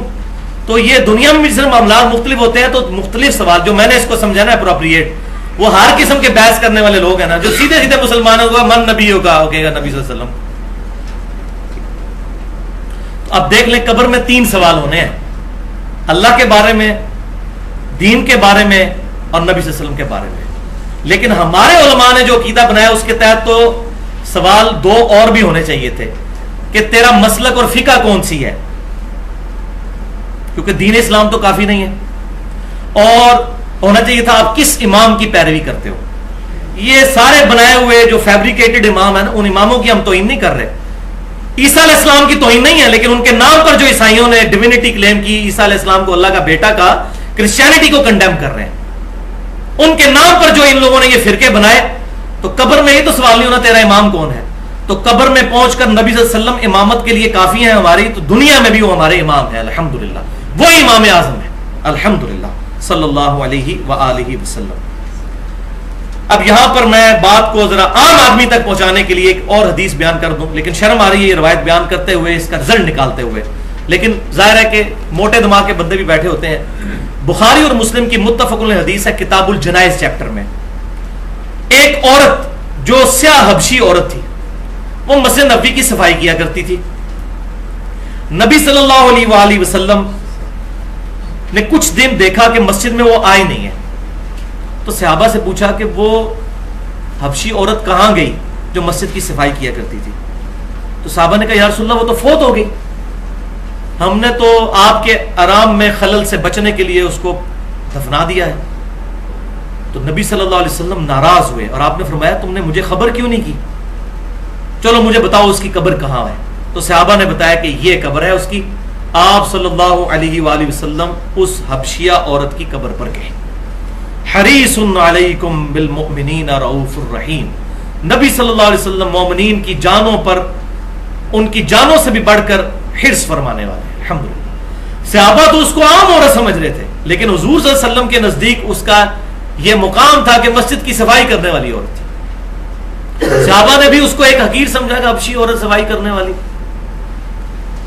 تو نبی صلی اللہ علیہ وسلم اس کی قبر پر گئے، قبر پہ جا کے جنازہ پڑھا. اور مسلم کے الفاظ ہیں کہ آپ صلی اللہ علیہ وسلم فرماتے ہیں کہ میرے صرف قبرستان آنے کی وجہ سے اللہ اکبر کبیرہ، یہ قبریں جو کہ تاریکی میں ڈوبی ہوئی تھی، اللہ نے سب قبروں کو نور سے بھر دیا ہے. اچھا وہ قبریں کن کی تھیں؟ صحابہ کی. ظاہر ہے کافروں کی قبروں کو تو حضور کے ایسے نور سے نہیں بھرا گیا، کافر کے لیے تو کچھ نہیں ہے. تو اندازہ کریں کہ معاملہ کتنا نازک ہے. یہاں لوگ کہتے ہیں شیخ عبد القادر جیلانی کے مرید ہو جاؤ، وہ کہتے ہیں میں اس وقت تک جنت میں نہیں جاؤں گا جب تک سارے مرید نہ لے جاؤں. تو شیخ عبد القادر جیلانی رحمۃ اللہ علیہ کوئی بھی بزرگ سوائے عشرہ مبشرہ 10 صحابہ کے کوئی شخص اپنے بارے میں نہیں کہہ سکتا کہ میں نے بھی جنت میں جانا ہے کہ نہیں. ہم اس رضان رکھتے ہیں لیکن کوئی گارنٹی کے ساتھ تو صحابہ کرام کے بعد نہیں کسی کے بارے میں کہہ سکتا. اللہ. تو اب اس سے ایک رزلٹ یہ بھی نکلا کہ نبی صلی اللہ علیہ وسلم کو نہیں پتا تھا کہ وہ فوت ہو چکی ہے. آپ نے ان کو کہا کہ مجھے بتایا کیوں نہیں؟ پھر آپ نے کہا قبر کی نشاندہی کرو. پھر اس سے بھی آپ کو کہنے جی اندروں پتا سی ویسے نہیں سن کہندے. تو نبی سلیم الفطرت ہوتا ہے، ایسا جملہ بولنا ہی گستاخی ہے. حضور کوئی ٹھٹا کرنے والے نہیں تھے معاذ اللہ استغفر اللہ. آپ صلی اللہ علیہ وسلم کوئی جگت کے ساتھ بات نہیں کرنے والے تھے معاذ اللہ استغفر اللہ. وَإِنَّكَ لَعَلَىٰ خُلُقٍ عَظِيمٍ، اخلاق کے بلند ترین درجے پر فائز تھے. آپ کو نہیں پتا تھا. تو اس سے یہ بھی بات پتہ چلتی. تو آپ کہتے ہیں کہ میں تو اگلے دن ابھی اسی کی قبر سے ہو کر آیا ہوں اور تم نے مجھے بتائے بغیر ہی اس کو دفنا دیا ہے. میں تو قبر میں اس کو دیکھا ہے، اس نے مجھے دیکھا اور اس نے میرے نبی ہونے کی گواہی دی ہے. اگر یہ عقیدہ ہو کے قبر میں جاتے ہیں تو یہ میں نے رزلٹ نکالنا تھا حاضر و ناظر کے حوالے سے. لیکن یہ مجھے شرم آتی ہے ایسی باتیں کرتے ہوئے. اس کی وجہ یہ ہے کہ جب وہ اس شرم کے لیول سے نیچے گزر چکے ہیں تو یہ بات سمجھانے کے لیے، جیسا کہ اللہ تعالیٰ نے فرمایا کہ اللہ اس چیز سے شرم نہیں کرتا کہ مکھی اور مچھر کی مثال بیان کرے. کافر کہتے تھے اتنی بڑی کتاب میں مچھر اور مکھی کا کیا کام ہے، چھوٹی حقیر چیز. اللہ نے فرمایا کہ بات سمجھانا مقصد ہے، کوئی علمی جھاڑنا مقصد نہیں ہے. تو میں بھی اللہ کی اسی سنت پر عمل کر رہا ہوں کہ بات سمجھانا مقصد ہے، چاہے مثال کوئی بھی دینی پڑتی ہے. ہاں جی، آخری آیت کھول لیجیے. اب یہ ہے وہ آیت جس پہ بات کنکلوڈ ہونی تھی. صحیح بخاری اور صحیح مسلم کی متفق علیہ حدیث. آنکھیں کھول لیں جناب اور پریشان ہو جائیں یہ آیت سن کر اور یہ حدیث. صحیح بخاری میں انٹرنیشنل نمبرنگ کے مطابق 3349، صحیح مسلم میں 7201، اور بخاری اور مسلم میں کم از کم 8 ترک اس کے موجود ہیں. 8 ترک. حوض کوثر والے چیپٹر میں کہ نبی صلی اللہ علیہ وسلم کہتے ہیں کہ میرے حوض کوثر پر قیامت والے دن کچھ لوگوں کو لایا جائے گا جن کو میں پہچانتا ہوں گا، اور کچھ روایتوں میں ہے کہ کچھ میرے جاننے والے لوگوں کو دوزخ کی طرف فرشتے گھسیٹ رہے ہوں گے. میں کہوں گا اصحابی اصحابی، یہ میرے صحابہ ہیں، یہ میرے صحابہ ہیں. تو مجھے بتایا جائے گا، میرے ان کے درمیان ایک دیوار کھڑی کر دی جائے گی اور مجھے بتایا جائے گا اللہ کے نبی صلی اللہ علیہ وسلم آپ کو نہیں معلوم کہ آپ کی وفات کے بعد یہ لوگ دین سے الٹے قدم پھیر گئے تھے اور انہوں نے دین میں بدعتیں جاری کر دی تھیں. آپ فرماتے ہیں میں کہوں گا سحقن سحقن لمن غیر بعدی، سحقن سحقن لمن بدل بعدی. ان پر پھٹکار ہو، ان کو مجھ سے دور کر دو جنہوں نے میری وفات کے بعد میرے دین کو بدل دیا. والعیاذ باللہ تعالی. اور بخاری اور مسلم میں موجود ہے، راوی کہتے ہیں اس سے مراد وہ لوگ ہیں، وہ صحابہ ہیں جو حضور کی وفات کے بعد مرتد ہو گئے تھے، مسلمہ کذاب کے ساتھ مل گئے، منکرین زکات، کتنے قبائل مرتد ہو گئے. اسی لیے تو حضور نے فرمایا تھا، سنن ابی داؤد، جامع ترمذی اور ابن ماجہ کی صحیح حدیث ہے، علیکم بسنتی و سنت الخلفاء الراشدین المہدیین. وہ پوری حدیث اس طرح ہے کہ میری وفات کے بعد اتنے اختلافات پیدا ہو جائیں گے تو تم پر میری اور میرے خلفاء راشدین کی سنت لازم ہے.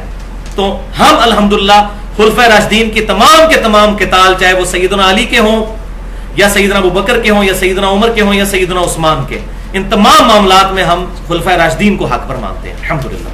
تو یہ قبائل مرتد ہو گئے تھے، ہے صحابہ تھے، حضور کو دیکھا تھا ایمان کی حالت میں، لیکن بعد میں ایمان پر قائم نہیں رہے. والعیاذ باللہ تعالی. بڑا نازک معاملہ ہے، اس پہ میں نے بڑی خطرناک گفتگو بھی کی ہے. مسئلہ نمبر 34 کے نام سے منافقت کی تعریف، اس کی اقسام اور اس کی مثالیں، اور اس میں نے بتایا کہ بڑے بڑے صحابہ بھی ڈرتے تھے کہ ہماری ایمان پر موت ہو، ڈرتے تھے، اللہ سے دعائیں کرتے تھے. تو ایک روایت جس کا میں نے حوالہ دیا بخاری اور مسلم کا انٹرنیشنل نمبر، یہ حدیث آگے بھی چلتی ہے، اصحابی اصحابی، جو یہ اکثر ہمارے لوگ دوسرے مکتبہ فکر کے بھائیوں پر لگا رہے ہوتے ہیں کہ یہ بدعتی ہے. اس میں طویل خاص میں تو صحابہ کے بارے میں یہ جو بعد میں مرتد ہوئے. اصحابی اصحابی، آگے الفاظ ہیں کہ آپ صلی اللہ علیہ وسلم فرماتے ہیں، جس کا میں نے حوالہ پڑھا بخاری 3349، مسلم 7201، کہ میں اس وقت وہی کہوں گا جو عبد صالح عیسیٰ ابن مریم کہیں گے. سورۃ المائدہ کا آخری رکوع ہے. عیسیٰ علیہ السلام اپنے ماننے والوں سے اعلان برات کر دیں گے، تو حضور کہتے ہیں میں بھی اعلان برات کر دوں گا. میں اس وقت وہی کہوں گا، بسم اللہ الرحمن الرحیم، سورۃ المائدہ آیت نمبر 117، آپ کے ریفرنس پہ آخری آیت نمبر 12. اور امام بخاری نے اس آیت کو ہیڈنگ بنایا کتاب التفسیر چیپٹر میں، وَكُنْتُ عَلَيْهِمْ شَهِيدًا مَا دُمْتُ فِيهِمْ. اے اللہ جب تک میں اپنے ان صحابہ میں موجود تھا ان پر گواہ تھا، ان پر گواہ تھا، یا حاضر و ناظر، اس وقت تو سامنے موجود تھے. فَلَمَّا توفیتنی، لیکن جب تو نے مجھے پورا کیا، اٹھا لیا، کنت انت الرقیب علیہم، اس وقت تو ہی ان پر گواہ تھا. وانت علی کل شیء شہید، اور ہر چیز پر گواہ حاضر کے بجائے عالم و ناظر تو ہی ہے. یہی ہوئی شہید لفظ. یہاں پر اب شہید لغت کے معنوں میں آیا ہے، اصطلاح کے معنوں میں نہیں، کہ اللہ تعالیٰ ہر چیز پر گواہ ہے. یہ وہ ہے، وہ شہید ہے، وہ تو امت بھی ہے شہید، شہادت علی الناس. تو جب تو نے مجھے اٹھا لیا پھر تو ہی ان پر گواہ تھا. اور اگلی آیت پھر چلتی ہے، اللہ اب یہ تیرے بندے ہیں، چاہے ان کو عذاب دے چاہے ان کو بخش دے. تو اللہ تعالیٰ فرمائے گا آج کا دن وہ ہے جس دن سچوں کو سچا عقیدہ نفع دے گا، بخشش کوئی نہیں ہے جس نے نبی صلی اللہ علیہ وسلم کی مخالفت پر عقائد کھڑے۔ اس حدیث کے ساتھ بخاری اور مسلم میں مشہور تابعی جو یہ حدیث روایت کرتے تھے عبداللہ بن ابی ملیکہ رحمۃ اللہ علیہ، وہ کہا کرتے تھے، اور وہی ہماری آخر میں دعا ہے۔ اسی حدیث بخاری اور مسلم میں، یہ دیکھیں کیسی کرامت ہوئی ہے، یہ آخر میں دعا بھی وہی آ رہی ہے۔ بخاری اور مسلم کی یہی اصحابی والی حدیث کے اینڈ پہ دعا ہے۔ عبداللہ ابن ابی ملیکہ کہتے ہیں، اے اللہ ہم تجھ سے دعا کرتے ہیں کہ تیرے نبی کی وفات کے بعد ان کے دین سے الٹے قدم نہ پھریں، آمین۔ اللہ تعالیٰ سے دعا ہے جو حق بات میں نے کہی اللہ تعالیٰ ہمارے دلوں میں راسخ فرمائے، اگر جذبات میں میرے منہ سے کوئی غلط بات نکل گئی تو اللہ تعالیٰ ہمارے دلوں سے محو کر دے، ہمیں کتاب و سنت کی تعلیمات پر عمل کر کے دوسرے بھائیوں تک پہنچانے کی توفیق عطا فرمائے۔ سبحانک اللہم و بحمدک، اشہد ان لا الہ الا انت، استغفرک و اتوب الیک، وما علینا الا البلاغ المبین۔